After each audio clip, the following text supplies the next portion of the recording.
नमस्ते, सत श्री अकाल, हैलो। सो अज आपां कैमिस्ट्री का जिहड़ा फस्ट यूनिट है बेसिक कंसैप्ट्स ਉਹਨੂੰ फटाफट क्विकली देख लांगे भी ਉਹਦੇ ਵਿੱਚ ਕੀ ਕੁਛ ਹੈਗਾ ਆ। ਸੋ ਕੈਮਿਸਟਰੀ ਜਿਹੜੀ ਹੁੰਦੀ ਆ ਉਹ ਤੁਹਾਡੇ ਆਲੇ ਦੁਆਲੇ ਜੋ ਵੀ ਪਦਾਰਥ ਤੁਹਾਨੂੰ ਦਿਖਦੇ ਆ ਨਜ਼ਰ ਆਉਂਦੇ ਆ ਉਹਨਾਂ ਨੂੰ ਜਾਣਕਾਰੀ ਉਹਨਾਂ ਦੇ ਬਾਰੇ ਜਾਣਕਾਰੀ ਲੈਣ ਲਈ ਅਸੀਂ ਕੈਮਿਸਟਰੀ ਦਾ ਪ੍ਰਯੋਗ ਕਰਦੇ ਹਾਂ। ਉਹਦੇ ਵਿੱਚ ਕੈਮਿਸਟਰੀ ਦੇ ਵਿੱਚ ਅਸੀਂ ਸਟੱਡੀ ਕਰਦੇ ਹਾਂ ਅਤੇ ਅਸੀਂ ਦੇਖਦੇ ਹਾਂ ਕਿ ਉਹਦੇ ਵਿੱਚ ਜਿਹੜੇ ਮਟੀਰੀਅਲਸ ਹੈਗੇ ਉਹਨਾਂ ਦੇ ਅੰਦਰ ਜਿਹੜੇ ਪਰਿਵਰਤਨ ਹੁੰਦੇ ਆ, ਚੇਂਜਸ ਹੁੰਦੀਆਂ ਆ, ਉਹਨਾਂ ਨੂੰ ਵੀ ਅਸੀਂ ਸਟੱਡੀ ਕਰਦੇ ਹਾਂ ਕੈਮਿਸਟਰੀ ਵਿੱਚ। ਮਤਲਬ ਕੈਮਿਸਟਰੀ ਵਿੱਚ ਜਿਹੜਾ ਪਦਾਰਥ ਆ, ਪਦਾਰਥ ਦੇ ਅੰਦਰ ਹੋ ਰਹੇ ਪਰਿਵਰਤਨ, ਉਹਦੇ ਅੰਦਰ ਕਿੱਦਾਂ ਦੀਆਂ ਚੇਂਜਸ ਆ, ਉਹ ਕਿੱਦਾਂ ਦਾ ਬਣਿਆ ਹੋਇਆ ਆ ਪਦਾਰਥ, ਉਹਦੀ ਕੰਪੋਜੀਸ਼ਨ ਕੀ ਆ, ਉਹਦੀ ਬਣਾਵਟ ਕੀ ਆ, ਅੰਦਰੋਂ ਕਿੱਦਾਂ ਆਪਸ ਵਿੱਚ ਜੁੜ ਕੇ ਬਣੇ ਹੋਣਗੇ, ਅਤੇ ਜਿਹੜਾ ਪਦਾਰਥ ਆ ਉਹਦੇ ਕੀ ਗੁਣ ਹੋਣਗੇ, ਇੱਦਾਂ ਦੀਆਂ ਗੱਲਾਂ ਬਾਤਾਂ ਜਿਹੜੀਆਂ ਆਪਾਂ ਕੈਮਿਸਟਰੀ ਦੇ ਵਿੱਚ ਕਰਦੇ ਹਾਂ।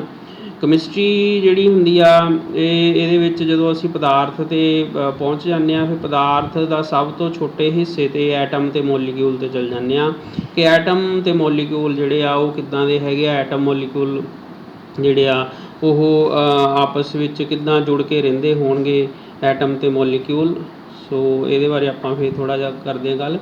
ਸੋ ਕੈਮਿਸਟਰੀ ਜਿਹੜੀ ਹੈਗੀ ਆ ਤੁਹਾਡੇ ਆਲੇ ਦੁਆਲੇ ਤੁਹਾਡੇ ਸਾਰੇ ਥਾਵਾਂ 'ਤੇ ਕੈਮਿਸਟਰੀ ਹੋਈ ਆ। ਤੁਹਾਡੇ ਜਿਹੜੇ ਰੰਗ ਹੈਗੇ, ਜਿੰਨੇ ਕੱਪੜਿਆਂ ਨੂੰ ਰੰਗ ਦਿੰਦੇ ਆ ਜਾਂ ਹੋਰ ਕਿਸੇ ਢੰਗ ਨਾਲ ਵੀ ਰੰਗਾਂ ਦੀ ਪ੍ਰਯੋਗ ਕਰਦੇ ਹੋ, ਜਾਂ ਤੁਸੀਂ ਲੋਹਾ ਬਣਾਉਂਦੇ ਹੋ ਜਾਂ ਐਲੂਮੀਨੀਅਮ ਬਣਾਉਂਦੇ ਹੋ, ਜਾਂ ਤੁਸੀਂ ਸੋਡੀਅਮ ਕਲੋਰਾਈਡ ਮੰਨ ਲਓ ਬਣਾਉਣਾ ਆ, ਜਾਂ ਪਾਣੀ ਜੇ ਤੁਸੀਂ ਮੰਨ ਲਓ ਡਿਸਟਿਲ ਕਰਨਾ ਆ, ਜਾਂ ਹੋਰ ਇੱਦਾਂ ਦੀਆਂ ਆਮ ਜਿਹੜੀਆਂ ਗੱਲਾਂ ਬਾਤਾਂ ਤੁਹਾਡੇ ਆਲੇ ਦੁਆਲੇ ਹੋ ਰਹੀਆਂ ਆ, ਉਹਦੇ 'ਚ ਕਾਫੀ ਕੈਮਿਸਟਰੀ ਜਿਹੜੀ ਹੈਗੀ ਆ ਯੂਜ਼ ਹੁੰਦੀ ਆ।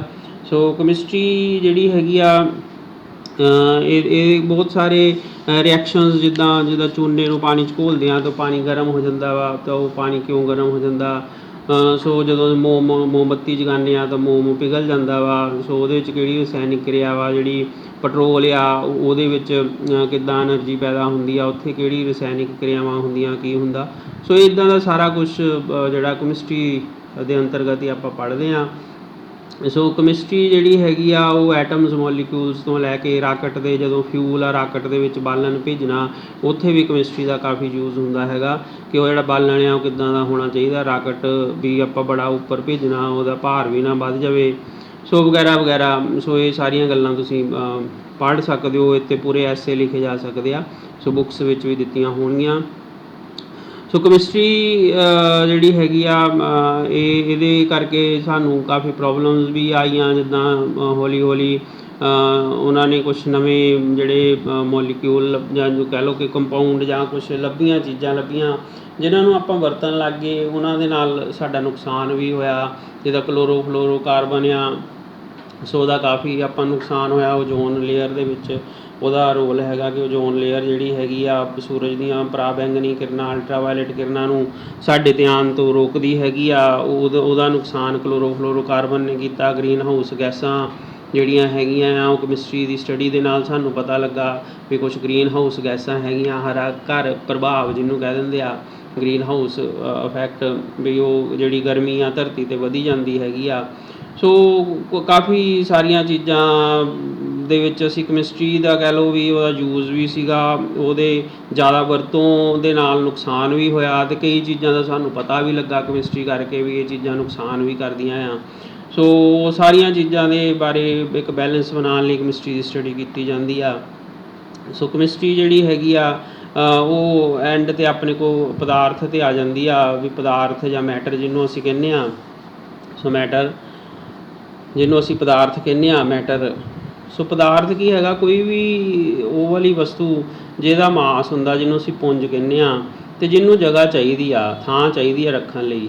ਸੋ ਕੋਈ ਵੀ ਇੱਦਾਂ ਦੀ ਚੀਜ਼ ਜਿਹਦਾ ਮਾਸ ਅਤੇ ਸਪੇਸ, ਉਹਦਾ ਮਾਸ ਹੋਵੇ, ਉਹਦਾ ਪੁੰਜ ਹੋਵੇ, ਅਤੇ ਉਹਨੂੰ ਰੱਖਣ ਲਈ ਸਪੇਸ ਦੀ ਲੋੜ ਹੋਵੇ, ਉਹਨੂੰ ਅਸੀਂ ਪਦਾਰਥ ਮੈਟਰ ਕਹਿੰਦੇ ਹਾਂ। ਸੋ ਆਲੇ ਦੁਆਲੇ ਤੁਹਾਡੇ ਸਾਰਾ ਕੁਛ, ਪੈੱਨ, ਕਾਪੀ, ਬੱਲਬ, ਹਵਾ, ਪਾਣੀ, ਦੁੱਧ, ਪਲਾਸਟਿਕ ਦੀਆਂ ਚੀਜ਼ਾਂ, ਵਟਐਵਰ ਜੋ ਕੁਛ ਵੀ ਤੁਸੀਂ ਦੇਖ ਸਕਦੇ ਹੋ, ਸਾਰਾ ਕੁਛ ਉਹ ਮੈਟਰ ਹੀ ਆ, ਜਿਹਨੂੰ ਵੀ ਤੁਸੀਂ ਮਹਿਸੂਸ ਕਰ ਸਕਦੇ ਹੋ, ਦੇਖ ਸਕਦੇ ਹੋ। ਤੁਹਾਡੇ ਆਲੇ ਦੁਆਲੇ ਸਾਰੀ ਜਿਹੜੀ ਦੁਨੀਆ, ਆਪਣਾ ਬ੍ਰਹਮੰਡ ਆ ਸਾਰਾ, ਇਹ ਦੋ ਹੀ ਚੀਜ਼ਾਂ ਤੋਂ ਬਣਿਆ, ਮੈਟਰ ਅਤੇ ਐਨਰਜੀ ਤੋਂ। ਸੋ ਇੱਕ ਮੈਟਰ ਆ, ਇੱਕ ਐਨਰਜੀ ਆ। ਸੋ ਜਦੋਂ ਮੈਟਰ ਤੇ એનર્ਜੀ ਰਲ ਜਾਂਦੇ ਆ ਤਾਂ ਲਾਈਫ ਜਿਹੜੀ ਆ ਉਹ ਪੈਦਾ ਹੁੰਦੀ ਆ। ਜਿੱਦਾਂ ਆਪਾਂ ਲੋਕ ਆ, ਅਸੀਂ ਮੈਟਰ ਆ, ਪਦਾਰਥ ਹੀ ਆ ਆਪਾਂ ਵੀ ਸਾਰੇ, ਅਸੀਂ ਵੀ ਐਟਮਾਂ ਅਤੇ ਮੋਲੀਕੂਲਾਂ ਦੇ ਬਣੇ ਹੋਏ ਆ। ਸਾਡੇ ਅੰਦਰ ਇੱਕ એનર્ਜੀ ਆ। ਹੁਣ ਉਹ એનર્ਜੀ ਦਾ ਕੀ ਕਾਰਨ ਆ, ਉਹ ਫਿਰ ਫਿਲੋਸਫੀਕਲ ਹੋ ਜਾਂਦਾ ਸਾਰਾ ਕੁਛ। ਬਟ ਇਹ ਹੈ ਕਿ ਜਿੰਨੀ ਦੇਰ ਸਾਡੇ ਅੰਦਰ એનર્ਜੀ ਰਹਿੰਦੀ, ਅਸੀਂ ਜੀਂਦੇ ਰਹਿੰਦੇ ਹਾਂ, ਓਨੀ ਦੇਰ ਅਸੀਂ ਲਿਵਿੰਗ ਬੀਇੰਗ ਰਹਿੰਦੇ ਹਾਂ। ਅਤੇ ਜਦੋਂ ਸਾਡੀ એનર્ਜੀ ਖਤਮ ਹੋ ਜਾਂਦੀ ਆ, ਬੰਦਾ ਮਰ ਜਾਂਦਾ, ਅਤੇ ਉਦੋਂ ਫਿਰ ਉਹ ਇਕੱਲਾ ਮੈਟਰ ਹੀ ਹੁੰਦਾ ਵਾ, ਫਿਰ ਉਹਦੇ ਵਿੱਚ એનર્ਜੀ ਨਹੀਂ ਬਚਦੀ। ਸੋ ਬੇਸਿਕਲੀ ਮੈਟਰ ਅਤੇ એનર્ਜੀ ਜਿਹੜਾ ਹੈਗਾ, ਇਹ ਦੋ ਚੀਜ਼ਾਂ ਹੈਗੀਆਂ। ਅਸੀਂ ਜਿਹੜੇ ਹਿਊਮਨ ਬੀਇੰਗ ਆ, ਉਹ ਮੈਟਰ ਅਤੇ એનર્ਜੀ ਦਾ, ਉੱਦਾਂ ਵੀ ਮੈਟਰ ਅਤੇ એનર્ਜੀ ਹੈਗੀ ਆ ਸਾਰੇ ਬ੍ਰਹਿਮੰਡ ਦੇ ਵਿੱਚ। ਸੂਰਜ, ਧਰਤੀ, ਤਾਰੇ, ਹੋਰ ਸਾਰਾ ਕੁਛ, ਉੱਥੇ ਕਈ ਤਰ੍ਹਾਂ ਦੀਆਂ એનਰਜੀਆਂ ਹੈਗੀਆਂ ਵਾ, ਵੱਖਰੀਆਂ ਵੱਖਰੀਆਂ એનਰਜੀਆਂ ਹੈਗੀਆਂ। ਪੈਟਰੋਲ 'ਚ ਵੀ એનਰਜੀ ਆ, ਉਹਨੂੰ ਅੱਗ ਲੱਗਦੀ ਆ, ਸਕੂਟਰ, ਕਾਰਾਂ ਚੱਲਦੀਆਂ, ਜਹਾਜ਼ ਚੱਲਦੇ ਆ।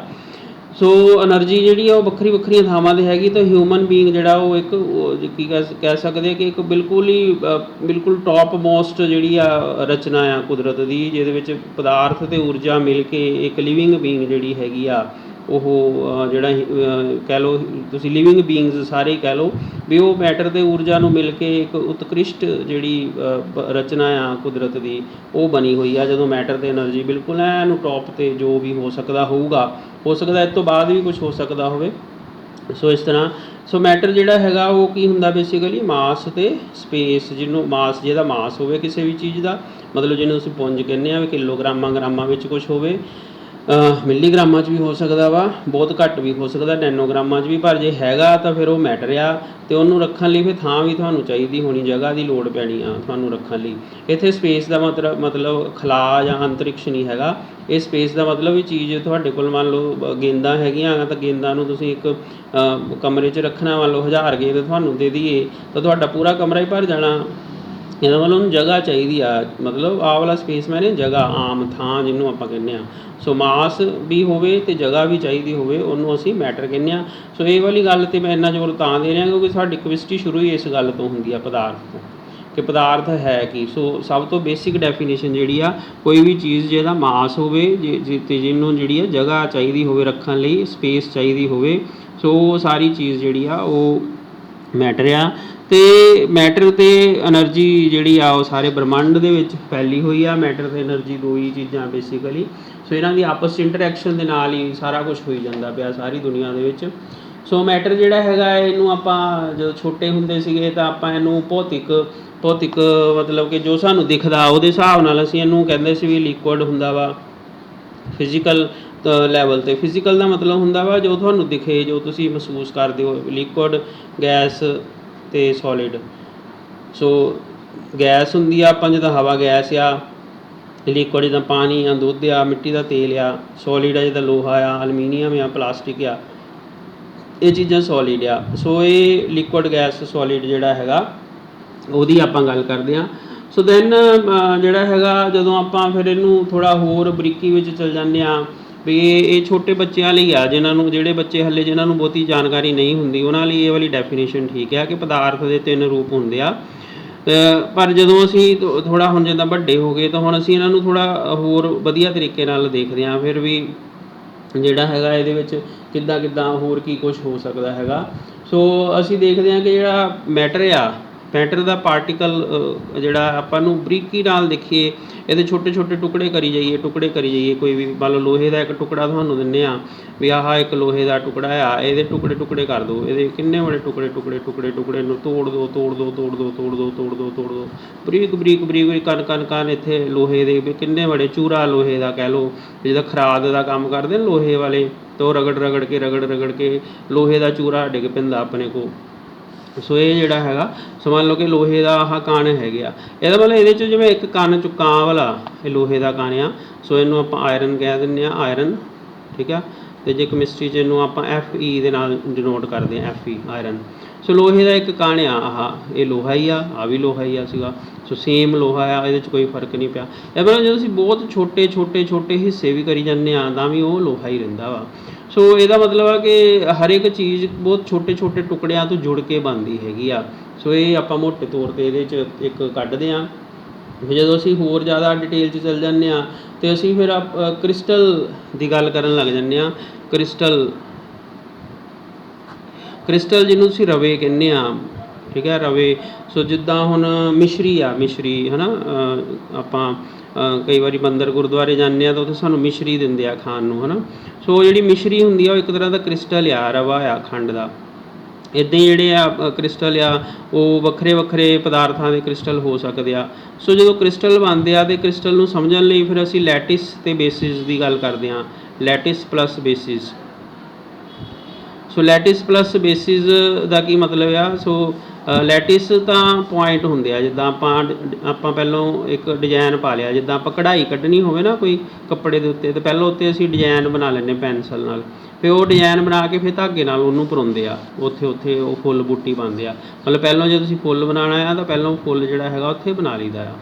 ਸੋ ਆਹ ਡਿਜ਼ਾਇਨ ਜਿਹਾ ਉੱਥੇ ਪਾ ਲਈਦਾ, ਫਿਰ ਉਸ ਤੋਂ ਬਾਅਦ ਇਹ ਸੂਈ ਦੇ ਨਾਲ ਇਹ ਧਾਗਾ ਪਰੋ ਕੇ ਫਿਰ ਸੂਈ ਨਾਲ ਧਾਗਾ ਕੱਢ ਕੇ ਸੋ ਇਸ ਤਰ੍ਹਾਂ ਆਪਾਂ ਫਿਰ ਉਹ ਜਿਹੜਾ ਹੈਗਾ ਉਹਨੂੰ ਕਰਦੇ ਹਾਂ। ਸੋ ਇਸ ਤਰ੍ਹਾਂ ਅਸੀਂ ਜਿਹੜਾ ਹੈਗਾ ਮਤਲਬ ਲੈਟਿਸ ਇੱਕ ਤਰ੍ਹਾਂ ਦਾ ਡਿਜ਼ਾਇਨ ਆ ਜਿਹੜਾ ਕਿ ਅਸੀਂ ਸੋਚਿਆ ਵੀ ਇੱਦਾਂ ਕਰਕੇ ਇੱਥੇ ਕੋਈ ਬਿੰਦੀਆਂ ਲੱਗੀਆਂ ਹੋਈਆਂ ਆ ਜਿੱਥੇ ਆ ਕੇ ਜਿਹੜੇ ਮੋਲੀਕਿਊਲ ਜਾਂ ਐਟਮ ਆ ਉਹ ਫਿੱਟ ਹੋ ਗਏ। ਸੋ ਜਿਹੜੇ ਐਟਮ ਜਾਂ ਮੋਲੀਕਿਊਲ ਆ ਉਹ ਬੇਸਿਸ ਹੁੰਦੇ ਆ, ਉਹ ਆ ਕੇ ਇੱਥੇ ਫਿਰ ਫਿੱਟ ਹੋ ਜਾਂਦੇ ਆ। ਮੰਨ ਲਓ ਇੱਥੇ ਆਪਾਂ ਕਹਿ ਦਈਏ ਕਿ ਕੋਈ ਐਟਮ ਰੱਖਿਆ ਹੋਇਆ ਆ, ਐਟਮ। ਸੋ ਹੁਣ ਇਹਨਾਂ ਪੁਆਇੰਟਾਂ 'ਤੇ ਐਟਮ ਫਿੱਟ ਹੋ ਜਾਣਗੇ। ਮਤਲਬ ਲੈਟਿਸ ਅਸਲ ਵਿੱਚ ਕੁਛ ਵੀ ਨਹੀਂ ਹੈ, ਮੈਥਮੈਟੀਕਲ ਪੁਆਇੰਟਸ ਹੁੰਦੇ ਆ ਜਿਹੜੇ ਕਿ ਆਪਾਂ ਸਪੇਸ ਵਿੱਚ ਬਣਾਉਂਦੇ ਹਾਂ, ਅਤੇ ਉਹਨਾਂ ਦੇ ਉੱਤੇ ਜਦੋਂ ਅਸੀਂ ਐਟਮ ਜਾਂ ਮੋਲੀਕੂਲ ਫਿੱਟ ਕਰ ਦਿੰਦੇ ਹਾਂ ਤਾਂ ਫਿਰ ਉਹ ਸਾਡਾ ਅਸਲ ਵਿੱਚ ਜਿਹੜਾ ਹੈਗਾ ਉਹ ਕ੍ਰਿਸਟਲ ਬਣ ਜਾਂਦਾ। ਮਤਲਬ ਲੈਟਿਸ ਅਤੇ ਬੇਸਿਸ ਮਿਲ ਕੇ ਫਿਰ ਕ੍ਰਿਸਟਲ ਬਣ ਜਾਂਦੇ, ਉਹਨੂੰ ਰਵੇ ਕਹਿੰਦੇ ਹੈਗੇ ਆ। ਸੋ ਇਹਦੇ ਵਿੱਚ ਇਹਦੀ ਡਿਟੇਲਸ ਫਿਰ ਬਾਅਦ ਵਿੱਚ ਆਪਾਂ ਦੇਖਣੀਆਂ ਆ। ਸੋ ਫਿਲਹਾਲ ਇੰਨੀ ਕੁ ਗੱਲ ਬਹੁਤ ਆ। ਸੋ ਜਿਹੜੇ ਸੋਲਿਡ ਹੁੰਦੇ ਆ ਇਹਨਾਂ ਦੀ ਸ਼ਕਲ ਸੂਰਤ ਆਕਾਰ ਰੂਪ ਜਿਹੜਾ ਹੈਗਾ ਉਹ ਫਿਕਸ ਹੁੰਦਾ ਵਾ, ਇਹ ਠੋਸ ਹੁੰਦੇ ਆ। ਵੀ ਜੇ ਹੁਣ ਮੰਨ ਲਓ ਆਪਾਂ ਕਹੀਏ ਵੀ ਆਹ ਇੱਕ ਚੀਜ਼ ਆ, ਮੰਨ ਲਓ ਐਲੂਮੀਨੀਅਮ ਦਾ ਟੁਕੜਾ ਆ, ਤਾਂ ਇਹ ਇੱਕ ਫਿਕਸ ਆ, ਇਹਨੂੰ ਤੁਸੀਂ ਇੱਥੇ ਰੱਖੋ, ਇੱਥੇ ਰੱਖੋ, ਉੱਥੇ ਰੱਖੋ, ਜਿੱਥੇ ਮਰਜ਼ੀ ਰੱਖੋ, ਇਹ ਐਲੂਮੀਨੀਅਮ ਦਾ ਟੁਕੜਾ ਉੱਦਾਂ ਹੀ ਰਹਿਣਾ ਜਿੱਦਾਂ ਦਾ ਹੈਗਾ। ਜਿੰਨਾ ਇਹਦਾ ਸ਼ਕਲ ਆਕਾਰ ਬਣਿਆ ਹੋਇਆ, ਜਿੰਨੀ ਦੇਰ ਇਹਨੂੰ ਤੁਸੀਂ ਠੋਕਦੇ ਕੁੱਟਦੇ ਮਾਰਦੇ ਨਹੀਂ, ਇਹਨੂੰ ਗਰਮ ਨਹੀਂ ਕਰਦੇ, ਕੁਛ ਨਹੀਂ ਕਰਦੇ, ਉਨੀ ਦੇਰ ਇਹਨੇ ਕੁਛ ਨਹੀਂ ਹੋਣਾ, ਇਹ ਇੱਦਾਂ ਦਾ ਹੀ ਰਹਿਣਾ ਜਿੱਦਾਂ ਦਾ ਹੈਗਾ ਐਲੂਮੀਨੀਅਮ ਦਾ ਟੁਕੜਾ ਜਾਂ ਕੋਈ ਵੀ ਠੋਸ ਆ ਚੀਜ਼। ਸੋ ਇਸ ਤਰ੍ਹਾਂ ਇਹਨਾਂ ਦਾ ਜਿਹੜੀ ਸ਼ੇਪ ਆ ਉਹ ਆਪਣੇ ਕੋਲ ਫਿਕਸ ਹੁੰਦੀ ਆ, ਡੈਫੀਨੇਟ ਹੁੰਦੀ ਆ। ਸੋ ਇਹਦਾ ਵੋਲੀਊਮ ਵੀ ਡੈਫੀਨੇਟ ਹੁੰਦਾ। ਸੋ ਡੈਫੀਨੇਟ ਸ਼ੇਪ ਹੁੰਦੀ ਆ ਅਤੇ ਡੈਫੀਨੇਟ ਹੀ ਵੋਲੀਊਮ ਹੁੰਦਾ ਵਾ। ਹੁਣ ਇਹ ਵੋਲੀਊਮ ਦਾ ਕੀ ਮਤਲਬ ਆ? ਵੋਲੀਊਮ ਦਾ ਮਤਲਬ ਹੁੰਦਾ ਕਿਸੇ ਥਾਂ 'ਤੇ ਕਿਸੇ ਚੀਜ਼ ਨੂੰ ਭਰਨਾ। ਜਿੱਦਾਂ ਮੰਨ ਲਓ ਸਾਡੇ ਕੋਲ ਇੱਕ ਗਲਾਸ ਆ, ਜੋ ਹੈ ਵੀ ਗਲਾਸ। ਸੋ ਆਹ ਗਲਾਸ ਦੇ ਵਿੱਚ ਆਪਾਂ ਪਾਣੀ ਕਿੰਨਾ ਭਰ ਸਕਦੇ ਹਾਂ? ਸੋ ਉਹ ਇਹਦਾ ਵੋਲੀਊਮ ਆ। So that is volume. So ਇਹਦਾ ਵੋਲੀਊਮ ਆ। ਸੋ ਇਹਦੇ ਵਿੱਚ ਆਪਾਂ ਕਿੰਨਾ ਜਿਹੜਾ ਹੈਗਾ ਉਹ ਪਾਣੀ ਭਰ ਸਕਦੇ ਹਾਂ। ਸੋ ਇਹਦਾ ਵੋਲੀਊਮ ਆ। ਸੋ ਵੋਲੀਊਮ ਮਤਲਬ ਕਿਸੇ ਗਲਾਸ ਵਿੱਚ, ਕਿਸੇ ਕੱਪ ਵਿੱਚ, ਕਿਸੇ ਪਤੀਲੇ ਵਿੱਚ, ਕਿਸੇ ਬਾਲਟੀ ਵਿੱਚ ਕਿੰਨਾ ਸਮਾਨ ਭਰਿਆ ਜਾ ਸਕਦਾ। ਜਿੱਦਾਂ ਕਿਸੇ ਕਮਰੇ ਵਿੱਚ ਕਿੰਨੀ ਹਵਾ ਭਰੀ ਜਾ ਸਕਦੀ। ਕਮਰਾ ਆਪਾਂ ਨੂੰ ਪਤਾ, ਕਮਰਾ ਕੰਧਾਂ ਹੁੰਦੀਆਂ, ਛੱਤ ਹੁੰਦੀ, ਜ਼ਮੀਨ ਹੁੰਦੀ, ਉਹਦੇ ਵਿੱਚ ਕਿੰਨੀ ਹਵਾ ਭਰ ਸਕਦੇ ਹਾਂ। ਸੋ ਇਸ ਤਰ੍ਹਾਂ ਇਹ ਜਿਹੜਾ ਹੈਗਾ ਆਪਣੇ ਕੋਲ ਜਿੱਦਾਂ ਗਲਾਸ 'ਚ ਕਿੰਨਾ ਪਾਣੀ ਭਰ ਸਕਦੇ ਹਾਂ। ਹੁਣ ਮੰਨ ਲਓ ਅਸੀਂ ਕਹਿੰਦੇ ਨਹੀਂ ਪਾਣੀ ਨਹੀਂ ਭਰਨਾ, ਖੰਡ ਭਰ ਦਿਓ। ਖੰਡ ਬਰੀਕ ਹੈਗੀ, ਉਹਦੇ 'ਚ ਭਰੀ ਜਾ ਸਕਦੀ ਆ। ਵੀ ਥੋੜ੍ਹੀ ਆਪਾਂ ਸੋਚ ਲਾਂਗੇ ਟਾਈਟ ਹੋ ਗਈ, ਪਰ ਜੇ ਆਪਾਂ ਕਿ ਇੱਦਾਂ ਦਾ ਟੁਕੜਾ ਵਿੱਚ ਫਿੱਟ ਕਰਨਾ, ਹੁਣ ਇਹ ਤਾਂ ਵਿੱਚ ਤਾਂ ਹੀ ਫਿੱਟ ਹੋਊਗਾ ਨਾ ਜੇ ਇਹਦੇ ਨਾਪ ਦਾ ਹੋਊਗਾ। ਸੋ ਇਹਦੇ ਨਾਪ ਦਾ ਹੈ ਨਹੀਂ ਗਾ, ਜਾਂ ਇਹਦੇ ਅਸੀਂ ਛੋਟੇ ਟੁਕੜੇ ਕਰ ਦਈਏ, ਜਿੱਦਾਂ ਆਹ ਇੱਥੇ ਲੋਹੇ ਦੇ ਆਪਾਂ ਕੀਤੇ ਸੀ। ਫਿਰ ਲੋਹੇ ਦਾ ਚੂਰਾ ਖੰਡ ਵਰਗਾ ਬਣਾ ਕੇ ਉਹਨੂੰ ਬਰੀਕ ਪੀਸ ਕੇ ਕਹਿ ਲਓ ਤਾਂ ਗਲਾਸ 'ਚ ਪਾਈਏ, ਤਾਂ ਫਿਰ ਗਲਾਸ ਜਿਹੜਾ ਹੈਗਾ ਉਹਦੇ ਨਾਲ ਭਰ ਜੂਗਾ। ਤਾਂ ਉਹ ਉੱਥੇ ਆਪਾਂ ਉਹਨੂੰ ਜਿਹੜਾ ਹੈਗਾ ਉਹਦਾ ਵੋਲੀਅਮ ਕਹਿ ਸਕਦੇ ਹਾਂ। ਅਸੀਂ ਇਹ ਕਹਿ ਸਕਦੇ ਵੀ ਚਲੋ ਛੋਟਾ ਟੁਕੜਾ ਲੈ ਲਓ ਜਿਹੜਾ ਗਲਾਸ 'ਚ ਆਉਂਦਾ ਹੋਵੇ। ਮਤਲਬ ਅਸੀਂ ਪਾਣੀ ਨਾਲ ਇਹਨੂੰ ਭਰਤਾ, ਪਾਣੀ ਨਾਲ ਭਰ ਕੇ 'ਚ ਲੋਹੇ ਦੀਆਂ ਆਹ ਗੋਲੀਆਂ ਜਾਂ ਇੱਕੋ ਏਡੀ ਇੱਕ ਗੋਲੀ ਜਿਹੜੀ ਆ, ਗੇਂਦ ਜਿਹੜੀ ਆ ਲੋਹੇ ਦੀ, ਉਹ ਇਹਦੇ ਵਿੱਚ ਟੁਕੜਾ ਜਿਹੜਾ ਲੋਹੇ ਦਾ ਜਿਹੜਾ ਗਲਾਸ 'ਚ ਆ ਸਕਦਾ ਹੋਵੇ ਉਹ ਭਰਿਆ। ਇਹਨੂੰ ਨੱਕੋ ਨੱਕ ਅਪ ਟੂ ਬ੍ਰਿਮ ਭਰਿਆ ਹੋਇਆ ਸੀ ਇਹ ਪਾਣੀ, ਅਤੇ ਇਹਨੂੰ ਆਪਾਂ ਇੱਕ ਟੱਬ ਦੇ ਵਿੱਚ ਰੱਖ ਦਿੰਦੇ ਹਾਂ। ਇਹਨੂੰ ਬਿਲਕੁਲ ਜਿਹਨੂੰ ਆਪਾਂ ਪੰਜਾਬੀ ਦਾ ਨੱਕੋ ਨੱਕ ਭਰਿਆ, ਇਹਨੂੰ ਆਪਾਂ ਕਹਿ ਦਿੰਦੇ ਹਾਂ ਅਪ ਟੂ ਬ੍ਰਿਮ। ਮਤਲਬ ਨੁੱਕਰ ਤੱਕ, ਉੱਪਰ ਤੱਕ ਭਰਿਆ ਪਾਣੀ। ਇਹਦੇ ਵਿੱਚ ਅਸੀਂ ਲੋਹੇ ਦੀ ਇੱਕ ਗੋਲੀ ਸੁੱਟਤੀ, ਲੋਹੇ ਦਾ ਟੁਕੜਾ ਸੁੱਟਦਾ, ਤਾਂ ਫਿਰ ਓਬਵੀਅਸਲੀ ਕਿਉਂਕਿ ਪਹਿਲਾਂ ਹੀ ਭਰਿਆ ਹੋਇਆ ਸੀ ਬਿਲਕੁਲ ਉੱਪਰ ਤੱਕ, ਤਾਂ ਫਿਰ ਇਹ ਪਾਣੀ ਇਹ 'ਚ ਡੁੱਲੂਗਾ। ਇਹ ਪਾਣੀ ਡੁੱਲ ਕੇ ਜਿਹੜਾ ਹੈਗਾ ਉਹ ਟੱਬ ਦੇ ਵਿੱਚ ਆ ਜਾਊਗਾ, ਹੈ ਨਾ। ਸੋ ਇਹ ਟੱਬ ਦੇ ਵਿੱਚ ਕਿੰਨਾ ਪਾਣੀ ਆਊਗਾ, ਉਹ ਵਾਲੇ ਪਾਣੀ ਨੂੰ ਜੇ ਅਸੀਂ ਨਾਪ ਲਈਏ ਤਾਂ ਅਸੀਂ ਇਹ ਦੱਸ ਸਕਦੇ ਕਿ ਲੋਹੇ ਦੇ ਟੁਕੜੇ ਦਾ ਵੋਲੀਊਮ ਕਿੰਨਾ ਸੀਗਾ। ਸੋ ਇਹ ਗੱਲਾਂ ਹੋਰ ਡਿਟੇਲ 'ਚ ਵੀ ਤੁਸੀਂ ਕਰੋਗੇ। ਸੋ ਵੋਲੀਅਮ ਦਾ ਮਤਲਬ ਜਿਹੜਾ ਮੈਂ ਦੱਸ ਰਿਹਾ ਸੀ ਕਿ ਵੋਲੀਅਮ ਦਾ ਮਤਲਬ ਕੀ ਹੁੰਦਾ, ਆਇਤਨ, ਜਿਹਨੂੰ ਤੁਸੀਂ ਪੰਜਾਬੀ 'ਚ ਕਹਿੰਦੇ ਆ। ਸੋ ਆਇਤਨ ਮੈਨੇ ਕਿ ਕਿੰਨੀ ਥਾਂ ਚਾਹੀਦੀ ਆ। ਜਿੱਦਾਂ ਹੁਣ ਆਪਾਂ ਜੇ ਮੰਨ ਲਓ ਇੱਕ ਕਮਰਾ ਆ, ਆਪਾਂ ਕਮਰੇ ਦੇ ਵਿੱਚ ਬੈਠਣਾ ਹੋਵੇ, ਵੀ ਜਿੱਦਾਂ ਆਪਾਂ ਕੀਰਤਨ ਕਰਦੇ ਹਾਂ ਜਾਂ ਕੁਛ ਇੱਦਾਂ ਦਾ ਕੋਈ ਪ੍ਰੋਗਰਾਮ ਕਰਦੇ ਹਾਂ, ਕੋਈ ਪਾਰਟੀ ਕਰਦੇ ਹਾਂ, ਤਾਂ ਉਹਦੇ ਵਿੱਚ ਕਾਫੀ ਸਾਰੇ ਲੋਕ ਤੁਹਾਡੇ ਘਰ ਆ ਜਾਂਦੇ ਆ। ਉਹ ਫਿਰ ਸਾਰਿਆਂ ਨੂੰ ਅਸੀਂ ਦਰੀਆਂ ਦੁਰੀਆਂ ਵਿਛਾ ਕੇ ਜਾਂ ਕੁਰਸੀਆਂ ਲਾ ਕੇ ਬੈਠਣ ਲਈ ਦਿੰਦੇ ਹਾਂ ਜਗ੍ਹਾ। ਤਾਂ ਉਹ ਜਦੋਂ ਹੁਣ ਜੇ ਕੁਰਸੀਆਂ ਮੰਨ ਲਓ ਤੁਸੀਂ ਲਾਉਂਦੇ ਆ ਤਾਂ ਕਮਰੇ 'ਚ ਹੋ ਸਕਦਾ 50 ਕੁਰਸੀਆਂ ਲੱਗਦੀਆਂ ਹੋਣ, ਤੁਹਾਡੀ ਜਿੰਨੀ ਜਗ੍ਹਾ ਹੈਗੀ ਆ, ਤਾਂ 50 ਬੰਦੇ ਫਿਰ ਉੱਥੇ ਬੈਠ ਸਕਣੇ ਆ। ਇਹ ਤਾਂ ਹੈ ਨਹੀਂ ਕਿ ਵੀ ਬੰਦਾ ਬਹਿ ਗਿਆ ਫਿਰ ਉਹਦੇ ਉੱਪਰ ਇੱਕ ਹੋਰ ਕੁਰਸੀ ਲਾ ਕੇ ਉੱਪਰ ਬਿਠਾ ਦੀ, ਆਪਾਂ ਤਾਂ ਜ਼ਮੀਨ 'ਤੇ ਬਿਠਾਉਣੇ ਆ। ਤਾਂ ਉਹ ਫਿਰ ਜਿੰਨੀ ਥਾਂ ਉਹਨਾਂ ਨੂੰ ਚਾਹੀਦੀ ਆ, ਉਹ ਇੱਕ ਤਰ੍ਹਾਂ ਉਹ ਵੀ ਫਿਰ ਆਪਾਂ ਇਹੀ ਕਹਿ ਸਕਦੇ ਕਿ ਇੰਨਾ ਵੋਲੀਅਮ ਵੀ ਅਵੇਲੇਬਲ ਹੈਗਾ ਵਾ।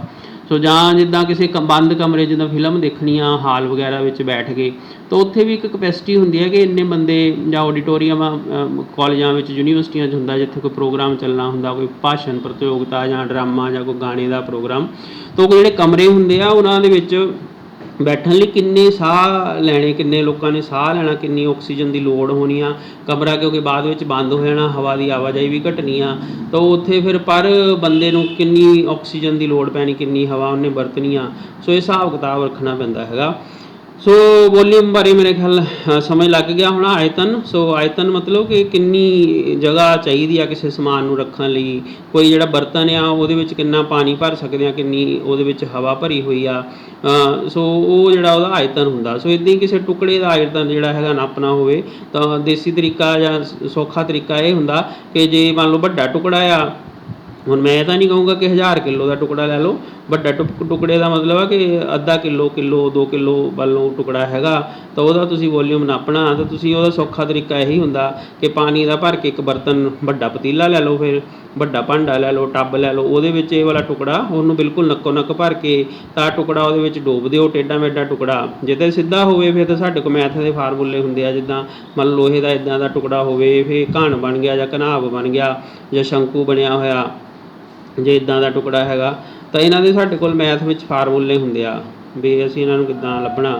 ਸੋ ਲੰਬਾਈ ਗੁਣਾ ਚੌੜਾਈ ਗੁਣਾ ਉਚਾਈ ਦਾ ਫਾਰਮੂਲਾ ਹੁੰਦਾ ਹੈ ਨਾ, ਪਾਈ ਆਰ ਸਕੇਅਰ ਐਚ ਵਰਗੇ ਫਾਰਮੂਲੇ ਹੁੰਦੇ ਆਪਣੇ ਕੋਲ। ਸੋ ਐਟਸੈਟਰਾ। ਸੋ ਸਿਲੰਡਰ ਹੋਵੇ, ਜਿੱਦਾਂ ਇੱਦਾਂ ਦਾ ਸਿਲੰਡਰ ਹੋਵੇ ਜਿਹਨੂੰ ਬੇਲਨਾਕਾਰ ਕਹਿੰਦੇ ਆ, ਜਾਂ ਸ਼ੰਕੂ ਕੋਨ ਹੋਵੇ, ਤਾਂ ਇਹਨਾਂ ਦੇ ਸਾਡੇ ਮੈਥ ਵਾਲੇ ਫਾਰਮੂਲੇ ਆ ਜਿਹਦੇ ਨਾਲ ਅਸੀਂ ਇਹਨਾਂ ਦੇ ਵੋਲੀਅਮ ਲੱਭ ਸਕਦੇ ਹਾਂ। ਪਰ ਜੇ ਕੋਈ ਟੇਢੀ ਮੇਢੀ ਆਕਾਰ ਦੀ ਚੀਜ਼ ਹੋਵੇ ਜਿਹਦਾ ਵੋਲੀਅਮ ਕਿਸੇ ਢੰਗ ਨਾਲ ਉਹਦੀ ਲੰਬਾਈ ਚੌੜਾਈ ਉਚਾਈ ਕੁਛ ਨਹੀਂ ਨਾਪ ਸਕਦੇ, ਉਹਦਾ ਸਰਕਲ ਨਹੀਂ ਹੈਗਾ, ਰੇਡੀਅਸ ਨਹੀਂ ਨਾਪ ਸਕਦੇ, ਤਾਂ ਉਦੋਂ ਫਿਰ ਸਹੀ ਤਰੀਕਾ ਹੁੰਦਾ ਕਿ ਪਾਣੀ ਦੇ ਬਰਤਨ 'ਚ ਉਹਨੂੰ ਡੋਬ ਦਿਓ ਅਤੇ ਉਹ ਬਿਲਕੁਲ ਉੱਪਰ ਤੱਕ ਭਰਿਆ ਹੋਵੇ ਪਾਣੀ। ਉਹ ਫਿਰ ਕਿੰਨਾ ਪਾਣੀ ਬਾਹਰ ਡੁੱਲ ਗਿਆ, ਉਹ ਵਾਲੇ ਪਾਣੀ ਨੂੰ ਨਾਪ ਲਓ ਤਾਂ ਸਾਨੂੰ ਉਹਦਾ ਵੋਲੀਅਮ ਪਤਾ ਲੱਗ ਜਾਂਦਾ। ਸੋ ਮੇਰੇ ਖਿਆਲ ਵੋਲੀਅਮ ਦੇ ਬਾਰੇ ਆਪਾਂ ਨੂੰ ਜਾਣਕਾਰੀ ਹੋ ਗਈ ਹੋਣੀ ਆ। ਸੋ ਕੋਈ ਵੀ ਜਿਹੜਾ ਸੋਲਿਡ ਹੁੰਦਾ ਉਹਦੀ ਸ਼ੇਪ, ਮਤਲਬ ਉਹਦਾ ਜਿਹੜਾ ਆਕਾਰ ਆ, ਇਹ ਟੇਢਾ ਮੇਢਾ ਹੁਣ ਜਿੱਦਾਂ ਦਾ ਹੈਗਾ ਬਸ ਇਹਨੇ ਇੱਦਾਂ ਹੀ ਰਹਿਣਾ ਵਾ, ਇਹ 'ਤੇ ਬਦਲਣਾ ਨਹੀਂ ਹੈਗਾ, ਅਤੇ ਇਹਦਾ ਵੋਲੀਅਮ ਜਿਹੜਾ ਹੈਗਾ ਉਹ ਫਿਕਸ ਹੁੰਦਾ ਹੈਗਾ। ਸੋ ਜਿਹੜਾ ਸੋਲਿਡ ਹੁੰਦਾ, ਜੇ ਆਪਾਂ ਇਹਨੂੰ ਇਸ ਲੈਵਲ 'ਤੇ ਹੋਰ ਇਹ ਤੋਂ ਬਰੀਕ ਲੈਵਲ 'ਤੇ ਚੱਲ ਜਾਈਏ ਤਾਂ ਇਹਦੇ 'ਚ ਅਸਲ 'ਚ ਐਟਮ ਹੁੰਦੇ ਹੈਗੇ ਜਾਂ ਮੋਲੀਕੂਲ ਹੁੰਦੇ ਹੈਗੇ ਆ। ਸੋ ਜਿਹੜੇ ਐਟਮ ਜਾਂ ਮੋਲੀਕਿਊਲ ਹੁੰਦੇ ਹੈਗੇ ਆ ਉਹ ਬਹੁਤ ਹੀ ਨੇੜੇ ਨੇੜੇ ਇੱਦਾਂ ਚੁੰਬੜ ਕੇ ਬੈਠੇ ਹੁੰਦੇ ਆ ਕਿਸੇ ਸੋਲਿਡ ਦੇ ਵਿੱਚ। ਸੋ ਇੱਦਾਂ ਆਪਸ ਵਿੱਚ ਇਕੱਠੇ ਰਹਿੰਦੇ ਆ, ਉਹ ਇੱਦਾਂ ਟਾਈਟ ਹੋ ਕੇ ਬਿਲਕੁਲ, ਇਹ ਆਪਣੀ ਜਗ੍ਹਾ ਨਹੀਂ ਦਿੰਦੇ, ਉਹ ਹਿੱਲਣ ਜੁਲਣ ਦੀ ਜਗ੍ਹਾ ਨਹੀਂ ਮਿਲਦੀ ਉਹਨਾਂ ਨੂੰ। ਅਤੇ ਜਿਹੜਾ ਲਿਕੁਇਡ ਹੁੰਦਾ ਵਾ, ਤਰਲ ਹੁੰਦਾ ਵਾ, ਦਰਵ ਹੁੰਦਾ ਵਾ, ਉਹਦੇ ਵਿੱਚੋਂ ਥੋੜ੍ਹੇ ਜਿਹੇ ਐਂ ਕਰਕੇ ਇੱਧਰ ਉੱਧਰ ਨੇੜੇ ਨੇੜੇ ਹੁੰਦੇ ਆ, ਬਹੁਤ ਜ਼ਿਆਦਾ ਟਾਈਟ ਨਹੀਂ ਹੁੰਦੇ ਲਿਕੁਇਡ ਦੇ ਵਿੱਚ। ਸੋ ਸੋਲਿਡ ਦੇ ਵਿੱਚ ਇੱਦਾਂ ਬਿਲਕੁਲ ਜੁੜੇ ਹੁੰਦੇ ਆ। ਲਿਕੁਇਡ ਦੇ ਵਿੱਚ ਜਿਹੜੇ ਆ ਮੋਲੀਕਿਊਲ ਜਾਂ ਐਟਮ ਜਿਹੜੇ ਆ, ਜਦੋਂ ਆਪਾਂ ਬਹੁਤ ਬਰੀਕ ਚੱਲ ਜਾਈਏ, ਜਿੱਦਾਂ ਆਪਾਂ ਕਿਹਾ ਸੀ ਲੋਹੇ ਦਾ ਇੱਕ ਟੁਕੜਾ ਹੈਗਾ, ਬਰੀਕ ਬਰੀਕ ਕਰ ਲਿਆ ਅਤੇ ਇਹਨੂੰ ਹੋਰ ਬਰੀਕ ਕਰੀ ਜਾਓ, ਹੋਰ ਬਰੀਕ ਕਰੀ ਜਾਓ, ਤਾਂ ਅਸੀਂ ਦੇਖਦੇ ਹਾਂ ਕਿ ਵੀ ਇਹ ਜਿਹੜਾ ਛੋਟੇ ਛੋਟੇ ਟੁਕੜੇ ਆ ਜਿਹਨਾਂ ਨੂੰ ਹੋਰ ਅੰਦਰ ਤੱਕ ਅਸੀਂ ਜਾ ਸਕਦੇ ਹਾਂ, ਕਿਉਂਕਿ ਅਸੀਂ ਇਹ ਤੋਂ ਜ਼ਿਆਦਾ ਕਿਸੇ ਇੱਕ ਲੈਵਲ ਤੋਂ ਬਾਅਦ ਬਰੀਕੀ ਨੂੰ ਦੇਖ ਨਹੀਂ ਸਕਦੇ, ਸਾਡੀਆਂ ਅੱਖਾਂ ਨੂੰ ਨਜ਼ਰ ਨਹੀਂ ਆਉਂਦਾ, ਕਿਉਂਕਿ ਅਸੀਂ ਤਾਂ ਵਾਇਰਸ ਬੈਕਟੀਰੀਆ ਵੀ ਨਹੀਂ ਦੇਖ ਸਕਦੇ, ਜਦ ਕਿ ਤੁਹਾਡੇ ਆਲੇ ਦੁਆਲੇ ਕਿੰਨੇ ਬੜੇ ਹੁੰਦੇ ਆ, ਤੁਹਾਡੇ ਹੱਥਾਂ 'ਤੇ ਕਿੰਨੇ ਬੜੇ ਬੈਕਟੀਰੀਏ ਹੁੰਦੇ ਆ, ਆਪਾਂ ਕਿਹੜਾ ਉਹਨਾਂ ਨੂੰ ਦੇਖ ਸਕਦੇ ਹਾਂ। ਸੋ ਮਤਲਬ ਇੰਨੇ ਛੋਟੇ ਹੁੰਦੇ ਆ, ਇੰਨੇ ਬਰੀਕ ਹੁੰਦੇ ਆ ਕਿ ਅਸੀਂ ਉਹਨਾਂ ਨੂੰ ਦੇਖ ਨਹੀਂ ਸਕਦੇ। ਤਾਂ ਇੱਕ ਲੈਵਲ 'ਤੇ ਆ ਕੇ ਤਾਂ ਕਈ ਵਾਰੀ ਸਾਨੂੰ ਭੂਰੀਆਂ ਕੀੜੀਆਂ ਵੀ ਨਹੀਂ ਦਿਖਦੀਆਂ ਹੁੰਦੀਆਂ, ਜਿੰਨੀ ਦੇਰ ਉਹ ਭੀੜ ਨਾ ਪਾ ਦੇਣ। ਭੂਰੀਆਂ ਕੀੜੀਆਂ ਜਿਨ੍ਹਾਂ ਤੋਂ ਫੋਰਮਿਕ ਐਸਿਡ ਜਿਹੜਾ ਹੈਗਾ, ਆਪਾਂ ਬਾਅਦ 'ਚੋਂ ਗੱਲ ਕਰਾਂਗੇ ਉਹਦੀ। ਸੋ ਭੂਰੀਆਂ ਕੀੜੀਆਂ ਇੰਨੀਆਂ ਬਰੀਕ ਹੁੰਦੀਆਂ ਕਈ ਵਾਰੀ, ਜੋ ਇੱਕ ਦੋ ਜਾਣੀਆਂ ਹੀ ਹੋਣ ਤਾਂ ਫਿਰ ਸਾਨੂੰ ਨਜ਼ਰ ਨਹੀਂ ਆਉਂਦੀਆਂ ਜਿੰਨੀ ਦੇਰ ਉਹਨਾਂ ਦੀ ਭੀੜ ਨਾ ਪੈ ਜੇ। ਸੋ ਮਤਲਬ ਅਸੀਂ ਇੱਕ ਲੈਵਲ 'ਤੇ ਬਹੁਤ ਬਰੀਕੀ ਵਿੱਚ ਚੱਲ ਜਾਈਏ, ਹੋਰ ਇਹਨਾਂ ਦੇ ਲੋਹੇ ਦੇ ਮੰਨ ਲਓ ਆਹ ਟੁਕੜੇ ਆ, ਮੰਨ ਲਓ ਲੋਹੇ ਦੇ ਬਰੀਕ ਬਰੀਕ ਚੂਰਾ ਵਾ, ਇਹਦੇ ਹੋਰ ਬਰੀਕ ਟੁਕੜੇ ਸੋਚੀਏ ਸੋਚੀਏ ਸੋਚੀਏ ਸੋਚੀਏ ਸੋਚੀਏ ਸੋਚੀਏ ਤਾਂ ਫਿਰ ਇੱਕ ਵੇਲੇ ਸਾਨੂੰ ਨਜ਼ਰ ਆਉਣਾ ਹੀ ਬੰਦ ਹੋ ਜਾਣਗੇ ਵੀ ਇੱਥੇ ਹੈਗੇ ਆ ਟੁਕੜੇ। So we will not be able to see ਵੀ ਹਾਂ ਲੋਹੇ ਦੇ ਜਿਹੜੇ ਟੁਕੜੇ ਆ ਅਸੀਂ ਉਹਨਾਂ ਨੂੰ ਦੇਖ ਸਕਦੇ ਹਾਂ। ਜਾਂ ਕੋਈ ਵੀ ਚੀਜ਼ ਆ ਉਹਦੇ ਬਹੁਤ ਜ਼ਿਆਦਾ ਬਰੀਕ ਟੁਕੜੇ ਆਪਾਂ ਨਹੀਂ ਦੇਖ ਸਕਦੇ, ਅਤੇ ਉਹ ਬਹੁਤ ਜ਼ਿਆਦਾ ਬਰੀਕ ਜਿਹੜਾ ਹੋ ਗਿਆ ਉਹ ਫਿਰ ਐਂਡ 'ਤੇ ਜਦੋਂ ਇੱਕ ਐਂਡ ਹੀ ਆ ਜਾਂਦਾ। ਜਿੱਦਾਂ ਆਪਾਂ ਇੱਕ ਕੰਧ ਹੈਗੀ, ਕੰਧ ਨੂੰ ਢੇੜੀਏ, ਮਕਾਨ ਆਪਣਾ ਪੁਰਾਣਾ ਉਹਨੂੰ ਢਾਹਣਾ ਆ ਤਾਂ ਉਹਦੀਆਂ ਕੰਧਾਂ 'ਚੋਂ ਕੋਈ ਇੱਟਾਂ ਕੱਢ ਲਓ ਤਾਂ ਫਿਰ ਇਕੱਲੀ ਇਕੱਲੀ ਇੱਟ ਤੁਸੀਂ ਅਲੱਗ ਕਰ ਦਿਓ। ਇੱਦਾਂ ਹੀ ਜਿਹੜਾ ਐਟਮ ਆ, ਜਿਹੜਾ ਲੋਹਾ ਆ ਜਾਂ ਕੋਈ ਵੀ ਸੋਨਾ ਆ, ਚਾਂਦੀ ਆ, ਤਾਂਬਾ ਆ ਜਾਂ ਕੋਈ ਵੀ ਚੀਜ਼ ਆ, ਉਹ ਵੀ ਇੱਕ ਤਰ੍ਹਾਂ ਬਹੁਤ ਛੋਟੀ ਕਿਸੇ ਚੀਜ਼ ਤੋਂ ਸ਼ੁਰੂ ਹੋਈ ਹੋਊਗੀ, ਸਭ ਤੋਂ ਛੋਟੀ ਕੋਈ ਚੀਜ਼ ਹੋਊਗੀ। ਸੋ ਉਹ ਵਾਲੀ ਛੋਟੀਆਂ ਚੀਜ਼ਾਂ ਆਪਸ ਜੁੜ ਜੁੜ ਕੇ ਤਾਂ ਫਿਰ ਤੁਹਾਡੇ ਕੋਲ ਜਿਹੜਾ ਹੈਗਾ ਜੋ ਤੁਹਾਨੂੰ ਦਿਖ ਰਿਹਾ ਉਹ ਓਡਾ ਕੁ ਬਰੀਕ ਜਾਂ ਕੰਨ, ਜੇ ਮੰਨ ਲਓ ਤੁਹਾਨੂੰ ਆਹ ਕੰਨ ਲੋਹੇ ਦਾ ਦਿਖਦਾ ਤਾਂ ਇਹਦੇ ਵਿੱਚ ਅਰਬਾਂ ਖਰਬਾਂ ਜਿਹੜੇ ਛੋਟੇ ਛੋਟੇ ਐਟਮ ਜਿਹੜੇ ਆ, ਮੰਨ ਲਓ ਕਿ ਲੋਹੇ ਦੀਆਂ ਇੱਟਾਂ ਵੀ ਜਿੱਥੋਂ ਇਹ ਬਣਿਆ ਹੋਊਗਾ, ਜਿੱਦਾਂ ਕੰਧ ਬਣਨ ਲਈ ਇੱਟ ਚਾਹੀਦੀ ਤਾਂ ਇਹਦੇ ਲਈ ਵੀ ਕੋਈ ਬਰੀਕ ਬਰੀਕ ਕੁਛ ਹੋਇਆ ਹੋਊਗਾ। ਸੋ ਉਹ ਜਿਹੜਾ ਬਰੀਕ ਬਰੀਕ ਹੁੰਦਾ ਉਹਨੂੰ ਅਸੀਂ ਐਟਮ, ਜਿਹੜਾ ਕਿ ਸਭ ਤੋਂ ਛੋਟਾ, ਇਸ ਤੋਂ ਬਾਅਦ ਫਿਰ ਜੇ ਐਟਮ ਨੂੰ ਤੋੜ ਦਿਓ ਫਿਰ ਉਹ ਲੋਹਾ ਨਹੀਂ ਰਹੂਗਾ।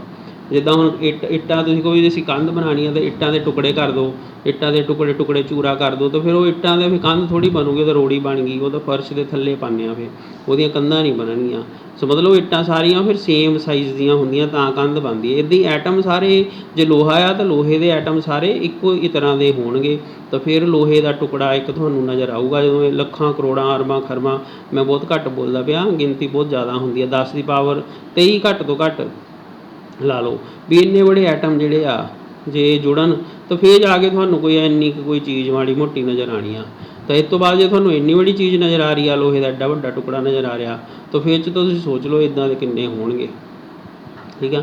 ਸੋ ਇਸ ਤਰ੍ਹਾਂ ਆਪਾਂ ਦੇਖਦੇ ਹਾਂ ਕਿ ਜਦੋਂ ਬਰੀਕੀ 'ਚ ਚੱਲ ਜਾਂਦੇ ਹਾਂ ਤਾਂ ਬਰੀਕੀ ਵਿੱਚ ਫਿਰ ਜਾ ਕੇ ਜਿਹੜੇ ਐਟਮ ਅਤੇ ਮੋਲੀਕਿਊਲ ਆ ਉਹ ਇੰਨੀ ਟਾਈਟ ਜੁੜੇ ਹੁੰਦੇ ਆ ਸੋਲਿਡ ਵਿੱਚ, ਅਤੇ ਜਿਹੜਾ ਲਿਕੁਅਡ ਆ ਉਹਦੇ ਵਿੱਚ ਥੋੜ੍ਹੇ ਜਿਹੇ ਢਿੱਲੇ ਢਿੱਲੇ ਹੁੰਦੇ ਆ, ਥੋੜ੍ਹੇ ਥੋੜ੍ਹੇ ਦੂਰ ਦੂਰ ਹੁੰਦੇ ਆ। ਜੇ ਕੋਈ ਗੈਸ ਹੋਵੇ ਤਾਂ ਫਿਰ ਗੈਸ ਵਿੱਚ ਤਾਂ ਫਿਰ ਬਹੁਤ ਬਹੁਤ ਦੂਰ ਹੁੰਦੇ ਆ। ਸੋ ਗੈਸ ਵਿੱਚ ਤਾਂ ਫਿਰ ਬਹੁਤ ਹੀ ਦੂਰ ਹੁੰਦੇ ਆ, ਵਾਹਵਾ ਦੂਰ ਦੂਰ ਹੁੰਦੇ ਆ, ਇੱਕ ਦੂਜੇ ਨੂੰ ਬਹੁਤਾ ਕੁਛ ਕਹਿੰਦੇ ਨਹੀਂ। ਸੋ ਗੈਸ ਦੇ ਵਿੱਚ ਜਿਹੜੇ ਆ ਮੋਲੀਕੂਲ ਐਟਮ ਜਿਹੜੇ ਆ ਉਹ ਬਹੁਤ ਦੂਰ ਦੂਰ ਰਹਿੰਦੇ ਆ। ਸੋ ਇਸ ਕਰਕੇ ਉਹ ਜਿੱਥੇ ਮਰਜ਼ੀ ਜਿਹੜੀ ਗੈਸ ਆ ਉਹਦਾ ਕੋਈ ਡੈਫੀਨੇਟ ਜਿਹੜਾ ਹੈਗਾ ਇਹਦਾ ਲਿਕੁਅਡ ਆ, ਪਾਣੀ ਨੂੰ ਜਿਹੜੇ ਮਰਜ਼ੀ ਭਾਂਡੇ 'ਚ ਪਾ ਲਓ ਉੱਦਾਂ ਦਾ ਉਹਦੀ ਸ਼ਕਲ ਹੋ ਜਾਂਦੀ ਆ। ਜੇ ਗੜਵੀ 'ਚ ਪਾ ਲਓ, ਗਲਾਸ 'ਚ ਪਾ ਲਓ, ਟੱਬ 'ਚ ਪਾ ਲਓ, ਪਾਣੀ ਦੀ ਸ਼ਕਲ ਬਦਲ ਜਾਂਦੀ ਆ, ਉੱਦਾਂ ਦਾ ਡਿਜ਼ਾਈਨ ਬਣ ਜਾਂਦਾ, ਉਹਦੀ ਆਕਾਰ ਉੱਦਾਂ ਦਾ ਹੋ ਜਾਂਦਾ, ਪਰ ਵੋਲੀਅਮ ਫਿਕਸ ਆ ਪਾਣੀ ਦਾ। ਹੁਣ ਜਿੱਦਾਂ ਤੁਸੀਂ 2 ਕਿੱਲੋ ਦੁੱਧ ਲੈਣਾ ਤਾਂ 2 ਕਿੱਲੋ ਦੁੱਧ ਹੀ ਆ ਨਾ, ਫਿਰ ਉਹ ਤੁਸੀਂ ਕਹਿੰਦੇ ਤਾਂ ਕਿੱਲੋ ਵੈਸੇ ਲੀਟਰ ਹੁੰਦਾ। ਸੋ 2 ਲੀਟਰ ਦੁੱਧ ਮੰਨ ਲਓ ਤੁਸੀਂ ਲਿਆ ਹੈਗਾ ਤਾਂ ਜਿਹੜੇ ਬਰਤਨ 'ਚ ਪਾਇਆ ਉਹ 2 ਲੀਟਰ ਹੀ ਰਹਿਣਾ। ਇਹ ਨਹੀਂ ਵੀ ਤੁਸੀਂ ਉਹਨੂੰ ਜੇ ਤੁਸੀਂ ਛੋਟੇ ਪਤੀਲੇ 'ਚ ਪਾ ਲਓ ਜਾਂ ਵੱਡੇ ਪਤੀਲੇ 'ਚ ਪਾ ਲਓ ਤਾਂ ਉਹਦੇ ਕਿਲੋਆਂ ਜਾਂ ਲੀਟਰਾਂ ਨੂੰ ਜੋ ਵੀ ਤੁਸੀਂ ਕਹਿੰਦੇ ਆ ਉਹ ਫਰਕ ਪੈ ਜਾਊਗਾ। ਇੱਦਾਂ ਨਹੀਂ ਹੁੰਦਾ, ਉਹਦੇ ਉਨੇ ਲੀਟਰ ਹੀ ਰਹਿੰਦੇ ਆ ਜਿੰਨੇ ਹੁੰਦੇ ਆ। ਸੋ ਇਹ ਵਾਲੀ ਜਿਹੜੀ ਚੀਜ਼ ਆ ਵੀ ਇਹਦਾ ਲਿਕੁਅਡ ਜਿਹੜਾ ਹੈਗਾ ਇਹਦਾ ਵੋਲੀਅਮ ਤਾਂ ਫਿਕਸ ਹੁੰਦਾ ਵਾ, ਪਰ ਇਹਦੀ ਸ਼ੇਪ ਫਿਕਸ ਨਹੀਂ ਹੁੰਦੀ। ਸੋ ਜਿਹੜੀ ਗੈਸ ਆ, ਗੈਸ ਨੂੰ ਜੇ ਤੁਸੀਂ ਛੋਟਾ ਜਿਹਾ ਸੈਂਟ ਦੀ ਸ਼ੀਸ਼ੀ ਆ ਮੰਨ ਲਓ, ਤਾਂ ਉਹ ਸੈਂਟ ਦੀ ਸ਼ੀਸ਼ੀ ਖੋਲ੍ਹ ਦਿਓ, ਸਾਰੇ ਕਮਰੇ 'ਚ ਖਿੱਲਰ ਜਾਊ, ਸਾਰੇ ਘਰ 'ਚ ਖਿੱਲਰ ਜਾਊ। ਤਾਂ ਇਹਦਾ ਮਤਲਬ ਉਹ ਛੋਟੀ ਜਿਹੀ ਸ਼ੀਸ਼ੀ ਜਿਹੜੀ ਸਾਰੇ ਕਿਤੇ ਖਿੱਲਰ ਗਈ। ਸੋ ਜਿਹੜੀ ਗੈਸ ਹੁੰਦੀ ਆ ਉਹਦਾ ਨਾ ਤਾਂ ਵੋਲੀਅਮ ਫਿਕਸ ਹੁੰਦਾ ਵਾ, ਨਾ ਉਹਦੀ ਸ਼ੇਪ ਫਿਕਸ ਹੁੰਦੀ ਆ। ਸੋ ਇਸ ਤਰ੍ਹਾਂ ਇਹਦੇ ਬਾਰੇ ਕੁਛ ਕੁ ਗੱਲਾਂ ਸੀਗੀਆਂ। ਸੋ ਕੈਮੀਕਲ ਕਲਾਸੀਫਿਕੇਸ਼ਨ ਜੇ ਆਪਾਂ ਕਰੀਏ ਪਦਾਰਥ ਦੀ, ਇਹ ਤਾਂ ਜਿਹੜਾ ਸੀਗਾ ਆਪਾਂ ਉੱਦਾਂ ਛੋਟੇ ਲੈਵਲ 'ਤੇ ਜਿਹੜੇ ਬੱਚਿਆਂ ਨੂੰ ਦੱਸਦੇ ਹਾਂ ਗੱਲਾਂ, ਇਹ ਉਹ ਵਾਲੀਆਂ ਗੱਲਾਂ ਸੀਗੀਆਂ। ਸੋ ਨਾ ਉਹ ਸਪੋਜ਼ ਕਿ ਹੁਣ ਆਪਾਂ ਗੱਲ ਕਰੀਏ ਕਿ ਕੈਮੀਕਲ ਦੇ ਹਿਸਾਬ ਨਾਲ, ਪਹਿਲਾਂ ਅਸੀਂ ਫਿਜ਼ੀਕਲ ਦੇ ਹਿਸਾਬ ਨਾਲ ਗੱਲ ਕੀਤੀ। ਫਿਜ਼ੀਕਲ ਦਾ ਮਤਲਬ ਜੋ ਸਾਨੂੰ ਦਿਖਦਾ ਹੁੰਦਾ ਵਾ, ਭੌਤਿਕ ਜੋ ਹੁੰਦਾ ਵਾ ਉਹਨੂੰ ਫਿਜ਼ੀਕਲ ਕਹਿੰਦੇ ਆ। ਸੋ ਉਹਦੇ ਹਿਸਾਬ ਨਾਲ ਅਸੀਂ ਦੇਖਿਆ ਕਿ ਸਾਡੇ ਕੋਲ ਜਿਹੜਾ ਲਿਕੁਅਡ, ਗੈਸ ਅਤੇ ਸੋਲਿਡ 3 ਤਰ੍ਹਾਂ ਦੇ ਜਿਹੜੇ ਆ ਪਦਾਰਥ ਹੁੰਦੇ ਆ। ਅਤੇ ਜਿਹੜਾ ਕੈਮੀਕਲ ਆਪਾਂ ਗੱਲ ਕਰੀਏ ਤਾਂ ਸਾਡੇ ਕੋਲ ਫਿਰ ਜਿਹੜਾ ਪਦਾਰਥ ਜਿਹੜਾ ਹੈਗਾ ਉਹਦੇ ਵਿੱਚ ਆਪਣੇ ਕੋਲ ਮਿਕਸਚਰ ਹੁੰਦਾ। ਸਭ ਤੋਂ ਪਹਿਲਾਂ ਮਿਕਸਚਰ ਮਤਲਬ ਮਿਸ਼ਰਣ। ਸੋ ਮਿਸ਼ਰਣ ਮਤਲਬ ਜਿੱਦਾਂ ਆਪਾਂ ਕਹਿ ਲਈਏ ਵੀ ਆਪਣੇ ਕੋਲ ਜਿੱਦਾਂ ਪਾਣੀ ਦੇ ਵਿੱਚ ਖੰਡ ਘੋਲ ਦਈਏ। ਸੋ ਪਾਣੀ 'ਚ ਖੰਡ ਘੋਲ ਦਈਏ ਤਾਂ ਇੱਕ ਮਿਸ਼ਰਣ ਆ, ਉਹਨੂੰ ਤੁਸੀਂ ਜੇ ਜਾਂ ਨਮਕ ਘੋਲ ਦਈਏ ਪਾਣੀ ਦੇ ਵਿੱਚ। ਸੋ ਪਾਣੀ ਜਿਹੜਾ ਹੈਗਾ ਵਾਟਰ ਪਲੱਸ ਸਾਲਟ ਆ, ਜਿਹੜਾ ਤੁਹਾਡਾ ਘਰੇ ਨਮਕ ਹੁੰਦਾ, ਸੋਡੀਅਮ ਕਲੋਰਾਈਡ ਉਹਨੂੰ ਕਹਿੰਦੇ ਆਪਾਂ। ਸੋ ਸੋਡੀਅਮ ਕਲੋਰਾਈਡ ਜਿਹੜਾ ਲੂਣ ਤੁਸੀਂ ਖਾਂਦੇ ਆ ਉਹ ਸੋਡੀਅਮ ਕਲੋਰਾਈਡ ਹੁੰਦਾ ਵਾ, ਸਬਜ਼ੀ 'ਚ ਪਾ ਕੇ ਸਾਰੇ ਕਿਤੇ ਤੁਸੀਂ ਨਮਕ ਵਰਤਦੇ ਆ। ਸੋ ਪਾਣੀ ਅਤੇ ਸਾਲਟ ਨੂੰ ਜੇ ਤੁਸੀਂ ਬਣਾਈਏ, ਸ਼ਿਕੰਜਵੀ ਵਗੈਰਾ ਬਣਾਉਂਦੇ ਆ ਉਦੋਂ ਤੁਸੀਂ ਪਾਉਂਦੇ ਆ। ਤਾਂ ਜੇ ਤੁਸੀਂ ਕਹੋ ਵੀ ਆਪਾਂ ਪਾਣੀ ਤੇ ਨਮਕ ਨੂੰ ਘੋਲਤਾ ਤੇ ਇਹ ਕੋਈ ਨਵੀਂ ਚੀਜ਼ ਬਣ ਗਈ, ਇਹ ਨਵੀਂ ਚੀਜ਼ ਨਹੀਂ ਬਣੀ, ਇਹ ਮਿਸ਼ਰਣ ਬਣਿਆ, ਮਿਕਸਚਰ ਬਣਿਆ। ਇਹ ਜਿਹੜਾ ਮਿਕਸਚਰ ਆ ਇਹਨੂੰ ਤੁਸੀਂ ਜੇ ਧੁੱਪੇ ਰੱਖ ਦਿਓ, ਮੰਨ ਲਓ ਸਿੰਪਲੀ ਤੁਸੀਂ ਤਜਰਬਾ ਕਰਨਾ, ਐਕਸਪੈਰੀਮੈਂਟ ਕਰਨਾ, ਤੁਸੀਂ ਇੱਕ ਕੌਲੀ ਲਓ, ਕੌਲੀ ਦੇ ਵਿੱਚ ਇੰਨਾ ਕੁ ਪਾਣੀ ਲੈ ਕੇ ਥੋੜ੍ਹਾ ਜਿਹਾ, ਅਤੇ ਇਹਦੇ 'ਚ ਚਮਚਾ ਕੁ ਨਮਕ ਘੋਲ ਦਿਓ, ਠੀਕ ਆ। ਘੋਲ ਕੇ ਇਹਨੂੰ ਫਿਰ ਬਾਹਰ ਧੁੱਪੇ ਰੱਖ ਦਿਓ, 2-3 ਦਿਨ 4 ਦਿਨਾਂ ਦੇ ਵਿੱਚ ਕੀ ਹੋਊਗਾ, ਹੌਲੀ ਹੌਲੀ ਪਾਣੀ ਉੱਡ ਜਾਊਗਾ, ਅਤੇ ਫਿਰ ਥੱਲੇ ਜਿਹੜਾ ਨਮਕ ਵਿੱਚ ਘੁਲਿਆ ਹੋਇਆ ਸੀ ਉਹ ਥੱਲੇ ਰਹਿ ਜਾਊਗਾ। ਜਾਂ ਜੇ ਤੁਸੀਂ ਫਟਾਫਟ ਕਰਨਾ ਵਾ ਤਾਂ ਫਿਰ ਤੁਸੀਂ ਇਹਨੂੰ ਗਰਮ ਕਰ ਲਓ, ਇਹਦੇ 'ਚੋਂ ਹੌਲੀ ਥੱਲੇ ਅੱਗ ਬਾਲ ਦਿਓ। ਸੋ ਅੱਗ ਬਾਲ ਕੇ ਜਿਹੜਾ ਹੈਗਾ ਪਾਣੀ ਉੱਡ ਜਾਊਗਾ ਹੌਲੀ। ਸੋ ਥੱਲੇ ਬਰਨਰ ਜਾਂ ਕੁਛ ਮੋਮਬੱਤੀ ਜਾਂ ਜੋ ਵੀ ਗੈਸ ਵਗੈਰਾ, ਸੋ ਉਹ ਜੇ ਤੁਸੀਂ ਕਰ ਦਿੰਦੇ ਹੋ ਪਾਣੀ ਉੱਡ ਜਾਊਗਾ ਥੱਲੇ, ਨਮਕ ਬਚ ਜਾਊਗਾ। ਸੋ ਇਸ ਕਰਕੇ ਮਿਸ਼ਰਣ ਆ, ਮਤਲਬ ਮਿਸ਼ਰਣ ਵਿੱਚ ਦੋ ਚੀਜ਼ਾਂ ਬੜੇ ਆਰਾਮ ਨਾਲ ਵੱਖਰੀਆਂ ਕੀਤੀਆਂ ਜਾ ਸਕਦੀਆਂ ਆ।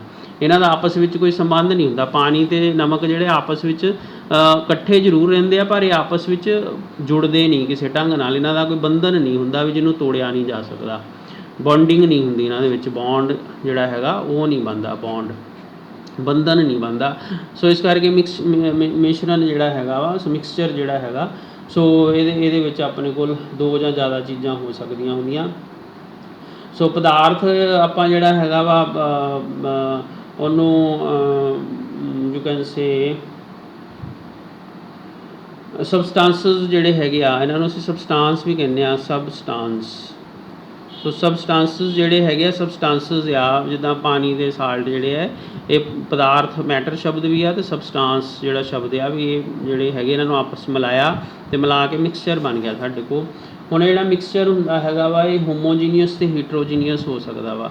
ਜਿੱਥੇ ਵੀ ਸ਼ਬਦ ਹੋਮੋ ਆ ਜਾਂਦੇ, ਤਾਂ ਹੋਮੋਪੈਥੀ ਸ਼ਬਦ ਆ, ਦਵਾਈ ਦਿੰਦੇ ਹੋਮੋਪੈਥੀ ਵਾਲੇ, ਹੈ ਨਾ, ਹੋਮੋ ਸ਼ਬਦ ਆ ਜਾਂਦਾ ਆਪਣੇ ਕੋਲ, ਅਤੇ ਹੋਮੋ ਮੈਨੇ ਹੁੰਦਾ ਸੇਮ।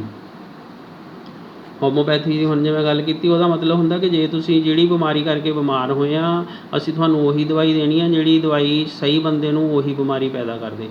ਇਹਦਾ ਮਤਲਬ ਉਹ ਫਿਰ ਹੋਮੋਪੈਥੀ ਮੋਟੇ ਤੌਰ 'ਤੇ ਜਿੰਨਾ ਕੁ ਮੈਨੂੰ ਪਤਾ, ਇਸ ਕਰਕੇ ਉਹਨੂੰ ਹੋਮੋਪੈਥੀ ਕਹਿੰਦੇ ਆ ਵੀ ਜਿਹੜੀ ਬਿਮਾਰੀ ਲੱਗੀ ਆ ਉਹੀ ਬਿਮਾਰੀ ਲਾਉਣ ਵਾਲੀ ਦਵਾਈ ਦੇ ਕੇ, ਜਿੱਦਾਂ ਸੱਪ ਦੀ ਜ਼ਹਿਰ ਨੂੰ ਖ਼ਤਮ ਕਰਨ ਲਈ ਜ਼ਹਿਰ ਦਾ ਟੀਕਾ ਟੁਕਾ ਜਾਂ ਜ਼ਹਿਰ ਵਾਲੀ ਦਵਾਈ ਹੋਈ ਦਿੱਤੀ ਜਾਂਦੀ ਆ। ਸੋ ਹੋਮੋ ਜਿਹੜਾ ਹੈਗਾ, ਹੋਮੋਜੀਨੀਅਸ ਇੱਥੇ ਆ ਗਿਆ ਆਪਣੇ ਕੋਲ, ਹੋਮੋਜੀਨੀਅਸ।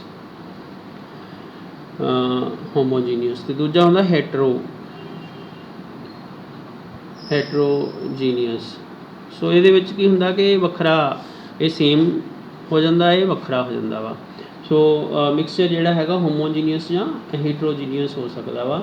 ਸੋ ਜਦੋਂ ਕਿ ਜਿਹੜੇ ਕੰਪੋਨੈਂਟ ਹੁੰਦੇ ਆ ਉਹ ਮਿਕਸ ਹੋ ਰਹੇ ਹੁੰਦੇ ਆ, ਅਤੇ ਜਿਹੜੀ ਕੰਪੋਜੀਸ਼ਨ ਆ ਉਹ ਸੇਮ ਰਵੇ, ਫਿਰ ਉਹਨੂੰ ਹੋਮੋਜੀਨੀਅਸ ਕਹਿੰਦੇ। ਜਿੱਦਾਂ ਪਾਣੀ ਅਤੇ ਨਮਕ ਆਪਾਂ ਘੋਲਿਆ ਸੀ, ਜਾਂ ਪਾਣੀ ਜਾਂ ਖੰਡ ਘੋਲੀਏ, ਤਾਂ ਆਪਾਂ ਕਹੀਏ ਕਿ ਆਹ ਇੱਕ ਬਰਤਨ ਆ ਆਪਣੇ ਕੋਲ, ਸੋ ਇਹ ਵਾਲੇ ਬਰਤਨ ਦੇ ਵਿੱਚ ਆਪਾਂ ਪਾਣੀ ਅਤੇ ਖੰਡ ਘੋਲਤਾ, ਇੱਕ ਸ਼ਰਬਤ ਬਣਾਉਣ ਲੱਗੇ ਸੀ ਆਪਾਂ, ਅਤੇ ਇਹਦੇ ਵਿੱਚ ਜੇ ਤੁਸੀਂ ਕਹੋ ਵੀ ਆਪਾਂ ਆਹ ਵਾਲਾ ਇੱਥੋਂ ਆਹ ਵਾਲੀ ਥਾਂ ਤੋਂ ਪਾਣੀ ਪੀਣਾ, ਹੁਣ ਖੰਡ ਘੋਲੀ ਹੋਈ ਆ ਸਾਰੇ ਪਾਣੀ 'ਚ, ਅਤੇ ਆਹ ਵਾਲੇ ਇੱਥੋਂ ਪਾਣੀ ਆਪਾਂ ਚੁੱਕਿਆ, ਬਸ ਚਮਚਾ ਲਿਆ ਇੱਥੇ ਚਮਚੇ ਨਾਲ ਇੱਥੋਂ ਕੁ ਚੱਕਿਆ, ਫਿਰ ਆਪਾਂ ਕਿਹਾ ਨਹੀਂ ਚਲੋ ਇੱਕ ਲੰਬੀ ਪਾਈਪ ਲੈ ਕੇ ਇੱਥੋਂ ਕਿਸੇ ਢੰਗ ਨਾਲ ਪਾਣੀ ਕੱਢਦੇ ਹਾਂ, ਆਹ ਵਾਲੀ ਥਾਂ ਤੋਂ ਪਾਣੀ ਉਹਨੂੰ ਸੱਕ ਕਰਦੇ ਹਾਂ। ਮੰਨ ਲਓ ਜਿੱਦਾਂ ਆਪਾਂ ਸਟਰਾ ਦੇ ਨਾਲ ਕੋਲਡ ਡਰਿੰਕ ਪੀਂਦੇ ਨਾ ਪਾਈਪ ਨਾਲ, ਅਸੀਂ ਉਹ ਪਾਈਪ ਨੂੰ ਥੱਲੇ ਲਿਜਾ ਕੇ ਆਹ ਵਾਲੀ ਥਾਂ 'ਤੇ ਜਾ ਕੇ ਇੱਥੋਂ ਪਾਣੀ ਨੂੰ ਚੈੱਕ ਕੀਤਾ ਵੀ ਇਹਨੂੰ ਪੀ ਕੇ ਦੇਖੋ, ਆਹ ਵਾਲਾ ਪਾਣੀ ਜਿਹੜਾ ਵਾ ਇਹਦੇ 'ਚ ਵੀ ਉਨੀ ਖੰਡ ਆ, ਆਹ ਵਾਲੀ ਥਾਂ ਤੋਂ ਵੀ ਪਾਣੀ ਪੀ ਕੇ ਦੇਖੋ ਉਹ 'ਚ ਵੀ ਉਨੀ ਖੰਡ ਆ, ਆਹ ਵਾਲੀ ਥਾਂ ਤੋਂ ਪਾਣੀ ਪੀ ਕੇ ਦੇਖੋ ਉਹ 'ਚ ਵੀ ਉਨੀ ਖੰਡ ਆ, ਉਹ ਵੀ ਉਨਾ ਹੀ ਮਿੱਠਾ ਵਾ, ਆਹ ਵੀ ਉਨਾ ਹੀ ਮਿੱਠਾ, ਆਹ ਵੀ।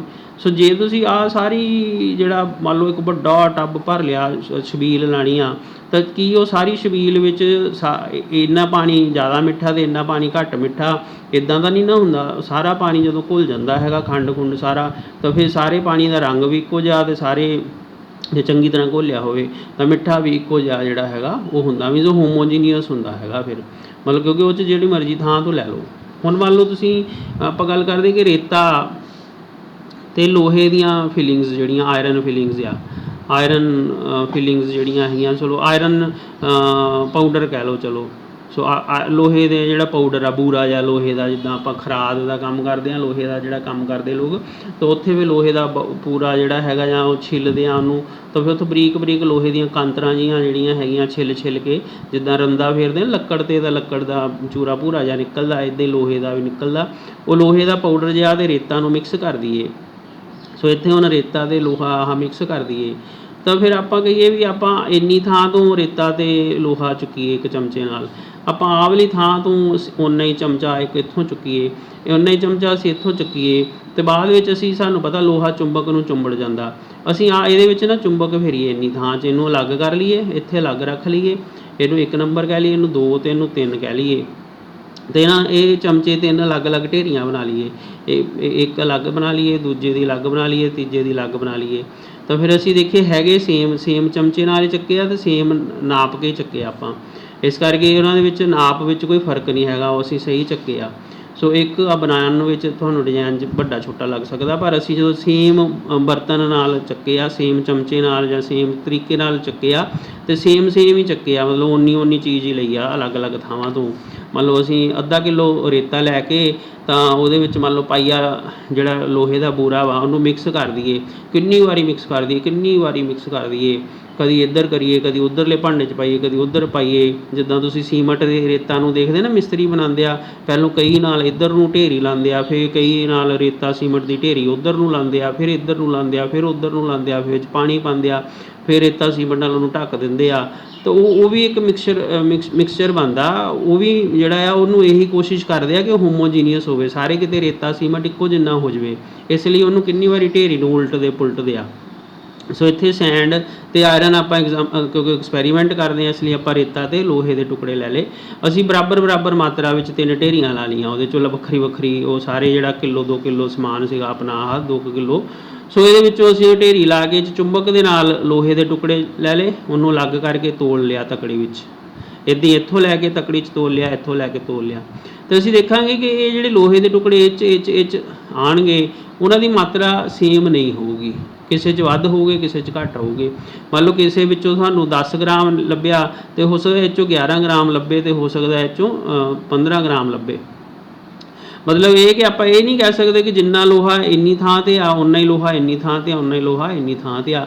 ਬੇਸ਼ੱਕ ਤੁਸੀਂ ਇਹਨੂੰ ਕਿੰਨੀ ਵਾਰੀ ਮਿਕਸ ਕਰ ਲਓ, ਤਾਂ ਵੀ ਜਦੋਂ ਇਹ ਜਿਹੜਾ ਹੀਟਰੋਜੀਨੀਅਸ ਮਿਕਸਚਰ ਆ ਉਹਦੇ ਵਿੱਚ ਉਹ ਜਿਹੜੀ ਮਿਕਦਾਰ ਆ, ਜਿਹੜੀ ਮਾਤਰਾ ਆ, ਉਹ ਸੇਮ ਨਹੀਂ ਰਹਿਣੀ, ਉਹ ਵੱਖਰੀ ਹੋ ਜਾਣੀ ਆ। ਸੋ ਇਸ ਤਰ੍ਹਾਂ ਦਾ ਮਿਕਸਚਰ ਜਿਹੜਾ ਹੁੰਦਾ ਵਾ ਉਹਨੂੰ ਹੀਟਰੋਜੀਨੀਅਸ ਮਿਕਸਚਰ ਆਪਾਂ ਕਹਿੰਦੇ ਹਾਂ। ਸੋ ਜਿੱਦਾਂ ਹੁਣ ਕੋਈ ਚੀਜ਼ ਪਾਣੀ 'ਚ ਘੁਲਦੀ ਨਹੀਂ ਹੈਗੀ, ਜਿੱਦਾਂ ਮੰਨ ਲਓ ਕਿ ਤੁਸੀਂ ਤੇਲ ਅਤੇ ਪਾਣੀ ਨੂੰ ਮਿਲਾ ਦਿਓ ਅਤੇ ਤੇਲ ਪਾਣੀ 'ਚ ਨਹੀਂ ਘੁਲਦਾ, ਉਹ ਅਲੱਗ ਹੀ ਰਹਿਣਗੇ, ਉਹ ਫਿਰ ਇੱਕ ਤਰ੍ਹਾਂ ਹੀਟਰੋਜੀਨੀਅਸ ਮਿਕਸਚਰ ਹੀ ਆ। ਸੋ ਜਿਹੜੀ ਚੀਜ਼ ਜਿੱਦਾਂ ਦੁੱਧ ਅਤੇ ਪਾਣੀ ਨੂੰ ਮਿਲਾ ਦਿਓ ਤਾਂ ਉਹ ਘੁਲ ਜਾਣਗੇ, ਬੜਾ ਵਧੀਆ ਘੁਲ ਜਾਣਗੇ। ਜੇ ਤੁਸੀਂ ਸ਼ਰਾਬ ਨੂੰ ਅਤੇ ਪਾਣੀ ਨੂੰ ਮਿਲਾ ਦਿਓ ਉਹ ਵੀ ਬੜਾ ਵਧੀਆ ਘੁਲ ਜਾਣਗੇ। ਸੋ ਸਾਰੇ ਕਿਤੇ ਬਰਾਬਰ ਮਾਤਰਾ 'ਚ ਉਹ ਹੋਮੋਜੀਨੀਅਸ ਮਿਕਸਚਰ ਬਣਦੇ ਹੈਗੇ ਆ। ਸੋ ਇਸ ਤਰ੍ਹਾਂ ਇਹ ਜਿਹੜੇ ਹੈਗੇ ਆ ਆਪਣੇ ਕੋਲ ਮਿਕਸਚਰ ਹੁੰਦੇ ਆ। ਫਿਰ ਤੁਹਾਡੇ ਕੋਲ ਹੁੰਦੇ ਆ ਪਿਓਰ ਸਬਸਟਾਂਸ, ਸ਼ੁੱਧ ਪਦਾਰਥ, ਪਿਓਰ ਸਬਸਟਾਂਸ। ਸੋ ਪਿਓਰ ਸਬਸਟਾਂਸ ਜਿਹੜੇ ਹੈਗੇ ਆ ਉਹ ਕਿਹੜੇ ਹੁੰਦੇ ਆ? ਸੋ ਪਿਓਰ ਸਬਸਟਾਂਸ ਦੀਆਂ ਅੱਗੇ 2 ਕੈਟੇਗਰੀਜ਼ ਆ ਜਾਂਦੀਆਂ, ਇੱਕ ਐਲੀਮੈਂਟ ਹੁੰਦੇ ਆ ਅਤੇ ਇੱਕ ਜਿਹੜੇ ਹੈਗੇ ਆ ਕੰਪਾਊਂਡ ਹੁੰਦੇ ਆ, ਯੌਗਿਕ ਅਤੇ ਤੱਤ। ਸੋ ਇਹ ਤੱਤ ਕਹਿੰਦੇ ਆ, ਇਹਨਾਂ ਨੂੰ ਯੌਗਿਕ ਕਹਿੰਦੇ ਆ। ਸੋ ਐਲੀਮੈਂਟ ਅਤੇ ਕੰਪਾਊਂਡ, ਤੱਤਵ ਅਤੇ ਜਿਹੜੇ ਹੈਗੇ ਆ ਯੌਗਿਕ। ਸੋ ਜਿਹੜੇ ਐਲੀਮੈਂਟ ਹੁੰਦੇ ਆ ਇਹ ਸਭ ਤੋਂ ਸ਼ੁੱਧ ਰੂਪ ਹੁੰਦਾ ਪਦਾਰਥ ਦਾ। ਐਲੀਮੈਂਟ ਕਿਸੇ ਵੀ ਪਦਾਰਥ ਦਾ ਇਹ ਸਭ ਤੋਂ ਸ਼ੁੱਧ ਰੂਪ ਹੁੰਦਾ ਵਾ, ਅਤੇ ਇਹਦੇ ਸਭ ਤੋਂ ਛੋਟੇ ਹਿੱਸੇ ਨੂੰ, ਜਿੱਦਾਂ ਮੈਂ ਹੁਣੀ ਦੱਸਿਆ ਸੀਗਾ ਕਿ ਆਪਾਂ ਜਿਹੜੇ ਹੈਗੇ ਐਟਮ ਜਾਂ ਮੋਲੀਕਿਊਲ 'ਤੇ ਪਹੁੰਚ ਜਾਂਦੇ ਹਾਂ ਜਦੋਂ ਆਪਾਂ ਹੋਰ ਛੋਟਾ ਕਰਦੇ ਜਿੱਦਾਂ ਅਸੀਂ ਕੰਧ ਆਪਾਂ ਇੱਕ ਤੋੜੀਏ ਤਾਂ ਕੰਧ ਦੇ ਐਂਡ 'ਤੇ ਆਪਣੇ ਕੋਲ ਇੱਟਾਂ ਹੀ ਇਕੱਠੀਆਂ ਹੋਣਗੀਆਂ, ਇੱਦਾਂ ਅਸੀਂ ਪਦਾਰਥ ਨੂੰ ਬਿਲਕੁਲ ਐਂਡ ਤੱਕ ਤੋੜ ਦਈਏ, ਉਹਦਾ ਕੱਲਾ ਕਰ ਦਈਏ ਉਹਨੂੰ, ਸਾਰਾ ਕੁਛ ਕੱਲਾ, ਤਾਂ ਜਿਹੜਾ ਉਹ ਕੱਲਾ ਬਚੂਗਾ ਐਂਡ 'ਤੇ ਉਹ ਐਟਮ ਜਾਂ ਮੋਲੀਕਿਊਲ ਹੋਊਗਾ। ਜਿਹੜਾ ਐਲੀਮੈਂਟ ਹੋਊਗਾ ਇਹਦਾ ਸਭ ਤੋਂ ਕੱਲਾ ਜਿਹੜਾ ਬੰਦਾ ਆ ਉਹ ਐਟਮ ਹੋਊਗਾ, ਅਤੇ ਜਿਹੜਾ ਕੰਪਾਊਂਡ ਆ ਉਹਦਾ ਸਭ ਤੋਂ ਕੱਲਾ ਬੰਦਾ ਮੋਲੀਕਿਊਲ ਹੋਊਗਾ। ਮੋਲੀਕਿਊਲ ਜਿਹਨੂੰ ਅਸੀਂ ਅਣੂ ਕਹਿੰਦੇ ਆ, ਅਤੇ ਐਟਮ ਜਿਹਨੂੰ ਤੁਸੀਂ ਪਰਮਾਣੂ ਕਹਿੰਦੇ ਆ। ਸੋ ਮਤਲਬ ਪਰਮ ਜਮਾ ਅਣੂ, ਇਹ ਅਣੂ ਆ, ਇਹ ਪਰਮ ਅਣੂ ਆ। ਸੋ ਮਤਲਬ ਹੋਰ ਜ਼ਿਆਦਾ ਅਣੂ ਤੋਂ ਵੀ ਛੋਟਾ ਪਰਮਾਣੂ। ਸੋ ਪਰਮਾਣੂ ਜਿਹੜਾ ਹੈਗਾ ਐਟਮ। ਸੋ ਐਟਮ ਜਿਹੜਾ ਹੈਗਾ ਸਭ ਤੋਂ ਛੋਟਾ, ਜਿੱਦਾਂ ਕੰਧ ਦੀ ਸਭ ਤੋਂ ਛੋਟੀ ਇੱਕ ਜਿਹੜੀ ਹਿੱਸਾ ਜਿੱਥੋਂ ਕਿ ਕੰਧ ਬਣਨੀ ਜ਼ਰੂਰੀ ਆ ਉਹ ਹੁੰਦੀ ਇੱਟ। ਇੱਟ ਨੂੰ ਹੁਣ ਜੋੜਿਆ ਸੀਮਟ ਨਾਲ, ਜਾਂ ਇੱਟ ਨੂੰ ਜੋੜਿਆ ਗਾਰੇ ਨਾਲ, ਚੀਕਣੀ ਮਿੱਟੀ ਨਾਲ ਵੀ ਆਪਾਂ ਇੱਟਾਂ ਜੋੜ ਕੇ ਕੰਧ ਬਣਾ ਸਕਦੇ ਹਾਂ। ਸੋ ਇੱਟ ਜ਼ਿਆਦਾ ਜ਼ਰੂਰੀ ਆ। ਉਹ ਜੁੜੀ ਕਿੱਦਾਂ ਉਹ ਅਲੱਗ ਮਸਲਾ ਹੈਗਾ, ਉਹ ਐਟਮ ਵੀ ਆਪਸ 'ਚ ਜੁੜਦੇ ਆ, ਉਹ ਕਿੱਦਾਂ ਜੁੜੇ ਉਹ ਅਲੱਗ ਮਸਲਾ, ਪਰ ਸਭ ਤੋਂ ਜ਼ਿਆਦਾ ਜ਼ਰੂਰੀ ਹੈ ਕਿ ਐਟਮ ਹੋਣ। ਸੋ ਐਲੀਮੈਂਟ ਜਿਹਨੂੰ ਤੁਸੀਂ ਤੱਤ ਕਹਿੰਦੇ ਆ, ਐਟਮ ਜਿਹਨੂੰ ਤੁਸੀਂ ਪਰਮਾਣੂ ਕਹਿੰਦੇ ਆ। ਸੋ ਐਲੀਮੈਂਟ ਦਾ ਸਭ ਤੋਂ ਛੋਟਾ ਹਿੱਸਾ ਐਟਮ ਹੁੰਦਾ। ਕੰਪਾਊਂਡ ਜਿਹੜਾ ਹੈਗਾ ਯੌਗਿਕ ਜਿਹਨੂੰ ਤੁਸੀਂ ਕਹਿੰਦੇ ਆ, ਉਹਦਾ ਸਭ ਤੋਂ ਛੋਟਾ ਹਿੱਸਾ ਮੋਲੀਕਿਊਲ ਜਿਹਨੂੰ ਅਸੀਂ ਅਣੂ ਕਹਿੰਦੇ ਆ। ਸੋ ਇਸ ਤਰ੍ਹਾਂ ਇਹ ਦੋ ਗੱਲਾਂ ਹੁੰਦੀਆਂ। ਸੋ ਐਲੀਮੈਂਟ ਜਿਹੜਾ ਹੈਗਾ ਇਹ ਪਿਓਰੈਸਟ ਸਬਸਟਾਂਸ ਆ ਸਾਰੀ ਦੁਨੀਆ ਵਿੱਚ, ਸਾਰੇ ਬ੍ਰਹਿਮੰਡ ਵਿੱਚ। ਇਹ ਇੱਕ ਤਰ੍ਹਾਂ ਦੇ ABC ਆ, ਜਿੱਦਾਂ ABC ਹੁੰਦੀ ਆ ਅੰਗਰੇਜ਼ੀ ਵਿੱਚ, ਉੱਦਾਂ ਹੀ ਇਹ ਜਿਹੜੇ ਐਟਮ ਆ ਐਲੀਮੈਂਟਸ ਆ ਤੁਹਾਡੇ ਕੋਲ 118 ਦੇ ਕਰੀਬ ਜੇ ਪੀਰੀਓਡਿਕ ਟੇਬਲ ਆ, ਅਤੇ ਉਹ 'ਚੋਂ ਕਿੰਨੇ 110 ਜਾਂ 114 ਜਿੰਨੇ ਵੀ ਲੱਭ ਲਏ ਹੋਏ ਆ। ਸੋ 118 ਸਾਰੇ ਤਾਂ ਨਹੀਂ ਹਲੇ ਲੱਭੇ। ਸੋ ਇਹਦੇ 'ਚੋਂ ਜਿੰਨੇ ਵੀ ਲੱਭ ਲਏ ਹੋਏ ਆ, ਇਹ ਉੱਦਾਂ ਟੋਟਲ ਜਿਹੜੇ ਆ ਉੱਥੇ ਪੀਰੀਓਡਿਕ ਟੇਬਲ 'ਚ 118 ਖਾਨੇ ਬਣੇ ਹੋਏ ਆ। ਸੋ ਇਹ ਇੱਕ ਤਰ੍ਹਾਂ ਦੀ ABC ਆ ਤੁਹਾਡੀ, ਜਿੱਥੋਂ ਤੁਹਾਡੀ ਜਿੱਦਾਂ ਇੰਗਲਿਸ਼ ABC 26 ਅੱਖਰ ਹੁੰਦੇ ਆ। ਸੋ ਇਹ 26 ਅੱਖਰਾਂ ਤੋਂ ਤੁਹਾਡੀ ਇੰਗਲਿਸ਼ ਜਿਹੜੀ ਬਣਦੀ ਆ। ਇੱਦਾਂ 118 ਜਿਹੜੇ ਐਟਮ ਆ ਕਹਿ ਲਓ, ਜਾਂ 118 ਐਲੀਮੈਂਟ ਆ ਜਿਹੜੇ ਕਿ ਬਿਲਕੁਲ ਸ਼ੁੱਧ ਰੂਪ ਵਿੱਚ ਹੁੰਦੇ ਆ। ਇਹਨਾਂ ਨੂੰ ਜੇ ਤੁਸੀਂ ਗਾਂਹ ਤੋੜ ਦੋਗੇ ਤਾਂ ਫਿਰ ਇਹ ਖਤਮ ਹੋ ਜਾਊਗਾ, ਫਿਰ ਉਸ ਤੋਂ ਬਾਅਦ ਉਹ ਕੁਛ ਨਹੀਂ ਰਹੂਗਾ, ਠੀਕ ਹੈ। ਸੋ ਐਟਮ ਜਿਹੜਾ ਹੈਗਾ ਉਹ ਵਾਲਾ ਐਟਮ ਨੂੰ ਜੇ ਤੁਸੀਂ ਤੋੜ ਦਿਓ ਤਾਂ ਫਿਰ ਉਹ ਐਲੀਮੈਂਟ ਦੀ ਹੋਂਦ ਖਤਮ ਹੋ ਜੂਗੀ। ਇਸ ਲਈ ਜੇ ਐਟਮ ਹੈਗਾ ਵਾ ਜਿੰਨੀ ਦੇਰ ਸਭ ਤੋਂ ਇੱਕ ਇਕੱਲਾ ਵੀ ਹੈਗਾ, ਉਨੀ ਦੇਰ ਉਹ 'ਚ ਐਲੀਮੈਂਟ ਦੇ ਸਾਰੇ ਗੁਣ ਹੋਣਗੇ। ਇੱਦਾਂ ਹੀ ਕੰਪਾਊਂਡ ਜਿਹੜਾ ਹੈਗਾ ਉਹ ਕੁਛ ਐਟਮਾਂ ਦੇ ਆਪਸ ਵਿੱਚ ਜੋੜ ਤੋਂ ਬਣਦਾ। ਮੋਲੀਕੂਲ ਕਿੱਦਾਂ ਬਣਦਾ? ਐਟਮ ਜਦੋਂ ਜੁੜ ਜਾਂਦੇ ਆ, ਐਟਮ ਇੱਕ ਤਰ੍ਹਾਂ ਦਾ ਐਟਮ 1 ਅਤੇ ਐਟਮ 2 ਇਹ ਆਪਸ ਕਿਸੇ ਢੰਗ ਨਾਲ ਜੁੜ ਜਾਂਦੇ ਆ। ਇਹਨਾਂ 'ਚ ਕੰਧ ਮਤਲਬ ਛੋਟਾ ਟੁਕੜਾ ਬਣ ਜਾਂਦਾ, ਇੱਕ ਡਿਜ਼ਾਈਨ ਬਣ ਜਾਂਦਾ ਵੀ ਐਟਮ 1 ਐਟਮ 2, ਫਿਰ ਹੋ ਸਕਦਾ ਐਟਮ 3 ਵੀ ਇਹਦੇ ਨਾਲ ਜੁੜਿਆ ਹੋਵੇ, ਫਿਰ ਹੋ ਸਕਦਾ ਐਟਮ 2 ਅਤੇ ਐਟਮ 3 ਆਪਸ 'ਚ ਜੁੜ ਗਏ ਹੋਣ, ਜਾਂ ਐਟਮ 4 ਇਹਦੇ ਨਾਲ ਜੁੜ ਗਿਆ ਹੋਵੇ। ਸੋ ਕੋਈ ਨਾ ਕੋਈ ਮਤਲਬ ਕਿਸੇ ਢੰਗ ਨਾਲ ਇਹ ਆਪਸ 'ਚ ਜੁੜ ਜਾਂਦੇ ਆ। ਇਹ ਜਦੋਂ ਜ਼ਿਆਦਾ ਐਟਮ 2 ਜਾਂ ਜ਼ਿਆਦਾ ਐਟਮ ਆਪਸ 'ਚ ਇਕੱਠੇ ਹੋ ਕੇ ਇੱਕ ਯੂਨਿਟ ਜਿਹਾ ਬਣਾ ਲੈਂਦੇ, ਗਰੁੱਪ ਜਿਹਾ ਬਣਾ ਲੈਂਦੇ ਆ, ਫਿਰ ਇਕੱਠੇ ਹੀ ਰਹਿੰਦੇ ਆ। ਫਿਰ ਉਹ ਉੱਦਾਂ ਦੇ ਸਾਰੇ ਹੀ ਐਟਮ ਜਦੋਂ ਇਕੱਠੇ ਹੋ ਜਾਂਦੇ ਆ, ਫਿਰ ਇੱਕ ਤਰ੍ਹਾਂ ਦਾ ਜਿਹੜਾ ਮੋਲੀਕੂਲ, ਜਿੱਦਾਂ ਪਾਣੀ ਆ H2O, ਇਹਦੇ 'ਚ ਇੱਕ ਆਕਸੀਜਨ ਦੇ ਨਾਲ 2 ਹਾਈਡਰੋਜਨਾਂ ਚੁੰਬੜ ਜਾਂਦੀਆਂ। ਇਹ ਫਿਰ ਇੱਕ ਮੋਲੀਕੂਲ ਬਣਿਆ, ਇੱਕ ਅਣੂ ਬਣਿਆ, ਮਤਲਬ ਇੱਕ ਇੱਟ ਬਣ ਗਈ। ਹੁਣ ਇੱਕ ਇੱਟ ਤਾਂ ਕੰਧ ਨਹੀਂ ਨਾ ਹੁੰਦੀ, ਠੀਕ ਆ। ਸੋ ਜਦੋਂ ਇੱਦਾਂ ਦੇ ਕਿੰਨੇ ਜਾਣੇ ਹੋਣਗੇ, ਇੱਦਾਂ ਦੇ ਕਿੰਨੇ ਜਾਣੇ, ਤਾਂ ਫਿਰ ਉਹ ਤੁਹਾਨੂੰ ਪਾਣੀ ਨਜ਼ਰ ਆਊਗਾ ਵੀ ਹਾਂ ਇਹ ਪਾਣੀ ਆ। ਮਤਲਬ ਪਾਣੀ ਮੈਨੇ ਕਿ ਇੱਦਾਂ ਦੀਆਂ ਕਿੰਨੇ ਬੜੇ ਜਿਹੜੇ ਹੈਗੇ ਆ ਇੱਦਾਂ ਦੇ H2O ਕਿੰਨੇ ਜਾਣੇ H2O ਕਿੰਨੇ ਬੜੇ H2O ਜਿਹੜੇ ਹੈਗੇ ਆ, ਲੱਖਾਂ ਕਰੋੜਾਂ ਅਰਬਾਂ ਖਰਬਾਂ ਜਿਹੜੇ ਹੈਗੇ ਆ, ਜਦੋਂ 10 ਦੀ ਪਾਵਰ ਮੰਨ ਲਓ 50 ਇੱਦਾਂ ਦੇ ਲੋਕ ਜਿਹੜੇ ਇਕੱਠੇ ਹੋਣ ਕੇ ਰਹਿਣ ਲੱਗ ਗਏ, ਤਾਂ ਫਿਰ ਤੁਹਾਨੂੰ ਪਾਣੀ ਦੀਆਂ ਬੂੰਦਾਂ, ਪਾਣੀ ਜਿਹੜਾ ਹੈਗਾ ਉਹ ਨਜ਼ਰ ਆਉਣ ਲੱਗਦਾ ਵੀ ਗਲਾਸ 'ਚ ਪਾਣੀ, ਨਦੀ 'ਚ ਪਾਣੀ, ਵਰਸ਼ਾ ਦਾ ਪਾਣੀ। ਸੋ ਵਰਸ਼ਾ ਦੀ ਜੇ ਬੂੰਦ ਨੂੰ ਵੀ ਤੁਸੀਂ ਲਓ ਤਾਂ ਉਹ 'ਚ ਵੀ ਇਹ ਤੋਂ ਵੀ ਜ਼ਿਆਦਾ ਸ਼ਾਇਦ ਇੱਦਾਂ ਦੇ ਬੰਦੇ ਇਕੱਠੇ ਰਹਿੰਦੇ ਆ, ਤਾਂ ਕਰਕੇ ਤੁਹਾਨੂੰ ਉਹ ਵਰਸ਼ਾ ਦੀ ਬੂੰਦ ਵੀ ਨਜ਼ਰ ਆਉਂਦੀ ਆ, ਬਾਰਿਸ਼ ਦੀ ਬੂੰਦ ਨਜ਼ਰ ਆਉਂਦੀ ਆ। ਇਹ ਇੱਕ ਜਾਣਾ ਜਿਹੜਾ ਸਾਨੂੰ ਨਜ਼ਰ ਨਹੀਂ ਆਉਂਦਾ, ਇਕੱਲਾ ਜਾਣਾ ਨਜ਼ਰ ਨਹੀਂ ਆਉਂਦਾ ਸਾਨੂੰ। ਸੋ ਮਤਲਬ ਐਟਮ ਆਪਸ 'ਚ ਬੰਧਨ ਬਣਾ ਕੇ ਜੁੜ ਕੇ ਰਹਿਣ ਲੱਗ ਗਏ। ਹੁਣ ਬੰਧਨਾਂ ਦੀ ਕਹਾਣੀ ਅਲੱਗ ਹੈਗੀ ਆ, ਉਹ ਫਿਰ ਤੁਸੀਂ ਨੈਕਸਟ ਚੈਪਟਰਸ ਦੇ ਵਿੱਚ ਪੜ੍ਹੋਗੇ। ਸੋ ਕੰਪਾਊਂਡ ਜਿਹੜਾ ਹੈਗਾ ਉਹ ਤੇ ਐਲੀਮੈਂਟ ਨੂੰ ਆਪਾਂ ਡਿਸਕਸ ਕਰ ਰਹੇ ਸੀ ਵੀ ਅਸਲ 'ਚ ਕੀ ਆ। ਸੋ ਐਲੀਮੈਂਟ ਜਿਹੜੇ ਆ ਇਹ ਕੌਣ ਆ? ਜਿੱਦਾਂ ਲੋਹਾ Fe, ਜਾਂ ਉਹ ਇਕੱਲਾ ਤੁਸੀਂ ਕਹਿ ਲਓ ਕੋਪਰ Cu, ਇਹ ਮਤਲਬ ਇਕੱਲਾ ਹੀ ਆ, ਇਹ ਬਸ ਇੱਕ ਇੱਟ ਆ। ਇਹ ਜਦੋਂ ਇਹ ਆਪਸ ਵਿੱਚ ਜੁੜਦੇ ਆ, ਜਿੱਦਾਂ ਹਾਈਡਰੋਜਨ ਆ ਉਹ ਇਕੱਲੀ ਆ, ਆਕਸੀਜਨ ਜਿਹੜੀ ਉਹ ਇਕੱਲੀ ਆ, ਇਹ ਐਟਮ ਆ ਵੀ ਐਟਮ ਆ। ਜਦੋਂ ਹਾਈਡਰੋਜਨ ਅਤੇ ਆਕਸੀਜਨ ਆਪਸ ਜੁੜ ਜਾਣਗੇ ਤਾਂ ਫਿਰ ਪਾਣੀ ਬਣ ਜਾਂਦਾ, ਫਿਰ ਨਵਾਂ ਡਿਜ਼ਾਈਨ ਪੈਦਾ ਹੋ ਜਾਂਦਾ, ਫਿਰ ਉਹ ਕੰਪਾਊਂਡ ਹੁੰਦਾ। ਸੋ 118 ਜਿਹੜੇ ਹੈਗੇ ਆ ਲਗਭਗ ਹੋਣੇ ਚਾਹੀਦੇ ਆ, ਵਿੱਚੋਂ 114 ਜਾਂ 108 ਜਾਂ 110 ਜੋ ਵੀ ਵਿਗਿਆਨੀ ਜਿਹੜੇ ਜਾਂ ਵੱਖਰੀਆਂ ਕਿਤਾਬਾਂ 'ਚ ਜੋ ਵੀ ਲਿਖਿਆ ਵਾ, ਉਹਨੇ ਜਿਹੜੇ ਐਲੀਮੈਂਟ ਆ ਸਾਨੂੰ ਲੱਭੇ ਹੋਏ ਆ, ਉਹਨਾਂ ਦੀ ਸਟੱਡੀ ਕੀਤੀ ਜਾ ਰਹੀ ਆ, ਉਹਨਾਂ ਦੇ ਬਾਰੇ ਸਾਨੂੰ ਜਾਣਕਾਰੀ ਮਿਲਦੀ ਪਈ ਆ। ਸੋ ਜਿਹੜੇ ਇਹ ਐਲੀਮੈਂਟ ਆ, ਹੁਣ ਆਪਾਂ ਐਲੀਮੈਂਟ ਦੀ ਗੱਲ ਕਰੀਏ ਤਾਂ ਮੈਟਲ ਹੁੰਦੇ ਆ ਆਪਣੇ ਕੋਲ। So we have metals. So we have ਸੋ ਆਪਣੇ ਕੋਲ ਮੈਟਲਸ ਹੁੰਦੇ ਆ। ਸੋ ਮੈਟਲ ਮਤਲਬ ਧਾਤਾਂ ਜਿਹਨੂੰ ਤੁਸੀਂ ਕਹਿੰਦੇ ਆ, ਜਿੱਦਾਂ ਲੋਹਾ, ਸੋਨਾ, ਚਾਂਦੀ, ਤਾਂਬਾ, ਇਹ ਧਾਤਾਂ ਹੈਗੀਆਂ ਵਾ, ਠੀਕ ਆ, ਧਾਤੂਆਂ। ਸੋ ਮੈਟਲਸ। ਫਿਰ ਨੋਨ ਮੈਟਲਸ ਜਿਹੜੀਆਂ ਧਾਤੂਆਂ ਨਹੀਂ ਹੁੰਦੀਆਂ, ਅਧਾਤੂ, ਧਾਤ। ਸੋ ਨੋਨ ਮੈਟਲ ਜਿੱਦਾਂ ਗੈਸਾਂ ਹੁੰਦੀਆਂ, ਮਤਲਬ ਉਹ ਫਿਰ ਮੈਟਲ ਨਹੀਂ ਹੁੰਦੇ, ਠੀਕ ਆ। ਸੋ ਜਿੱਦਾਂ ਇਹ ਜਿਹੜੇ ਹੈਗੇ ਆ ਆਪਾਂ ਕਹਿ ਲਈਏ ਕਿ ਕਾਰਬਨ ਆ, ਜਾਂ ਹਾਈਡਰੋਜਨ ਆ, ਜਾਂ ਆਕਸੀਜਨ ਆ, ਜਾਂ ਨਾਈਟ੍ਰੋਜਨ ਆ, ਇਹ ਨੋਨ ਮੈਟਲ ਹੈਗੇ ਆ। ਸੋ ਮੈਟਲ ਉਹ ਹੈਗੇ ਜਿੱਦਾਂ ਹੁਣੀ ਆਪਾਂ ਗੱਲ ਕੀਤੀ ਵੀ ਸੋਨਾ, ਚਾਂਦੀ, ਤਾਂਬਾ ਵਗੈਰਾ ਜਿਹੜੇ ਹੈਗੇ ਆ। ਸੋ ਇੱਕ ਮਰਕਰੀ ਹੁੰਦਾ ਵਾ ਜਿਹੜਾ ਲਿਕੁਅਡ ਆ, ਮਰਕਰੀ, ਪਾਰਾ ਜਿਹਨੂੰ ਕਹਿੰਦੇ ਆ, ਪਾਰਾ, ਮਰਕਰੀ Hg ਉਹਦਾ ਸਿੰਬਲ ਆ। ਸੋ ਮਰਕਰੀ ਜਿਹੜਾ ਹੈਗਾ ਉਹ ਮੈਟਲ ਆ, ਪਰ ਉਹ ਲਿਕੁਅਡ ਫੋਰਮ 'ਚ ਹੁੰਦਾ ਵਾ, ਉਹ ਇਕੱਲਾ ਹੀ ਬੰਦਾ ਇੱਦਾਂ ਦਾ ਜਿਹੜਾ ਅਲੱਗ ਰਹਿੰਦਾ ਵਾ, ਹੈਗਾ ਉਹ ਮੈਟਲ ਹੀ ਆ, ਪਰ ਉਹ ਲਿਕੁਅਡ ਫੋਰਮ 'ਚ ਹੁੰਦਾ ਇਕੱਲਾ ਜਾਣਾ ਹੀ। ਉੱਦਾਂ ਮੈਟਲ ਆ। ਨੋਨ ਮੈਟਲ ਜਿਹੜੇ ਹੈਗੇ ਆ ਉਹਦੇ 'ਚ ਆਪਾਂ ਜਿੱਦਾਂ ਗੱਲ ਕੀਤੀ ਕਿ ਗੈਸਿਸ ਵਗੈਰਾ ਜਿਹੜੀਆਂ ਹੁੰਦੀਆਂ ਜਾਂ ਜਿਹੜੇ ਮੈਟਲ ਨਹੀਂ ਹੁੰਦੇ। ਅਤੇ ਇੱਕ ਹੋਰ ਆ ਜਾਂਦਾ ਆਪਣੇ ਕੋਲ ਮੈਟਲੋਇਡ, ਜੇ ਉਹ ਮਤਲਬ ਗੈਸਾਂ ਅਤੇ ਕਹਿ ਲਓ ਕਿ ਮੈਟਲਾਂ ਦੇ ਧਾਤੂਆਂ ਦੇ ਵਿਚਕਾਰ ਜੇ ਹੁੰਦੇ ਆ, ਉਹਨਾਂ ਨੂੰ ਮੈਟਲੋਇਡ ਕਹਿੰਦੇ ਆ, ਮੈਟਲੋਇਡ। ਸੋ ਇਹ ਜਿੱਦਾਂ ਸਿਲੀਕੋਨ ਵਗੈਰਾ ਹੈਗੇ ਆ ਜਾਂ ਆਰਸੈਨਿਕ, ਬਿਸਮਥ, ਐਂਟੀਮਨੀ ਜਿਹੜੇ ਆ, ਸੋ ਇਹ ਮੈਟਲੋਇਡ ਜਿਹੜੇ ਆ ਉਹ ਹੁੰਦੇ ਆ। ਸੋ ਦੈਨ ਕਮਜ਼ ਕੰਪਾਊਂਡ, ਮਤਲਬ ਇਹ ਤੁਹਾਡੀ ਜਿਹੜੀ ਐਲੀਮੈਂਟ ਆ ਇਹ ਅਸਲ 'ਚ ਤੁਹਾਡੀ ਕੈਮਿਸਟਰੀ ਦੀ ABC ਆ। ਇਹ ਤੋਂ ਗਾਂਹ ਫਿਰ ਤੁਹਾਡੇ ਅੱਖਰ ਬਣਦੇ ਆ, ਜਿੱਦਾਂ CAT ਬਣ ਗਿਆ। ਹੁਣ ਮਤਲਬ CAT ਕੈਟ ਜਿਹੜਾ ਵਾ, ਤੁਸੀਂ ਇਹਨੂੰ ਇੰਗਲਿਸ਼ ਦੇ ਜੇ ਅੱਖਰ ਕਹਿਣੇ ਤਾਂ ਆਹ ਇੱਕ ਮੋਲੀਕਿਊਲ ਆ, ਇਹ ਇੱਕ ਅੱਖਰ ਬਣ ਗਿਆ, ਇੱਕ ਕੰਪਾਊਂਡ ਬਣ ਗਿਆ ਜਦੋਂ ਇਹ ਜੁੜ ਗਏ। ਇਹ ਇਕੱਲੇ ਹੈਗੇ 118 ਜਾਣੇ, ਫਿਰ ਉਹ 118 ਜਾਣਿਆਂ 'ਚ ਕੋਈ ਜਾਣੇ ਜੁੜ ਗਏ। ਜਿੱਦਾਂ ਆਪਾਂ ਇੱਥੇ ਕਿਹਾ ਵੀ H2 ਹਾਈਡਰੋਜਨ ਅਤੇ ਆਕਸੀਜਨ ਜੁੜ ਗਏ, ਸੋਡੀਅਮ ਅਤੇ ਕਲੋਰੀਨ ਜੁੜ ਗਏ, ਤਾਂ ਫਿਰ ਇਹ ਨਮਕ ਬਣ ਗਿਆ, ਹੈ ਨਾ। ਸੋ ਸ਼ੋਰਾ ਬਣ ਗਿਆ, ਪੋਟਾਸ਼ੀਅਮ ਨਾਈਟਰੇਟ KNO3, ਇਹਨੂੰ ਸ਼ੋਰਾ ਕਹਿੰਦੇ ਆ। ਸੋ ਇਹ ਜਿਹੜੇ ਵੈਦ ਹਕੀਮ ਆ ਇਹਨੂੰ ਜਿਹੜਾ ਹੈਗਾ ਇਹਦੀ ਦਵਾਈ ਬਣਾਉਂਦੇ ਆ, ਸੋ ਇਹਨੂੰ ਸ਼ੋਰਾ ਕਹਿੰਦੇ, ਪੋਟਾਸ਼ੀਅਮ ਨਾਈਟਰੇਟ, ਹੈ ਨਾ। ਸੋ ਇਹਦੀ ਗੰਧਕ ਹੁੰਦੀ ਆ ਸਲਫਰ। ਸੋ ਸਲਫਰ ਜਿਹੜੀ ਆ ਉਹ ਐਲੀਮੈਂਟ ਆ, ਸੋ ਸਲਫਰ, ਠੀਕ ਆ, ਉਹ ਨੋਨ ਮੈਟਲ 'ਚ ਹੀ ਆ ਜਾਣਾ ਉਹਨੇ। ਸੋ ਇਸ ਤਰ੍ਹਾਂ ਕਰਕੇ ਐਲੀਮੈਂਟ ਜਿਹੜੇ ਆ ਇੱਕ ਤਰ੍ਹਾਂ ਦੀ ਤੁਹਾਡੀ ਜਿੱਦਾਂ ਇੰਗਲਿਸ਼ ਦੀ ABC, ਪੰਜਾਬੀ ਦਾ ਊੜਾ ਜਿਹੜਾ ਹੁੰਦਾ ਵਾ ਐਲੀਮੈਂਟ ਤੁਹਾਡੇ ਕੈਮਿਸਟਰੀ ਦੇ ਵਿੱਚ ਉਸ ਤਰ੍ਹਾਂ ਹੈਗੇ ਆ।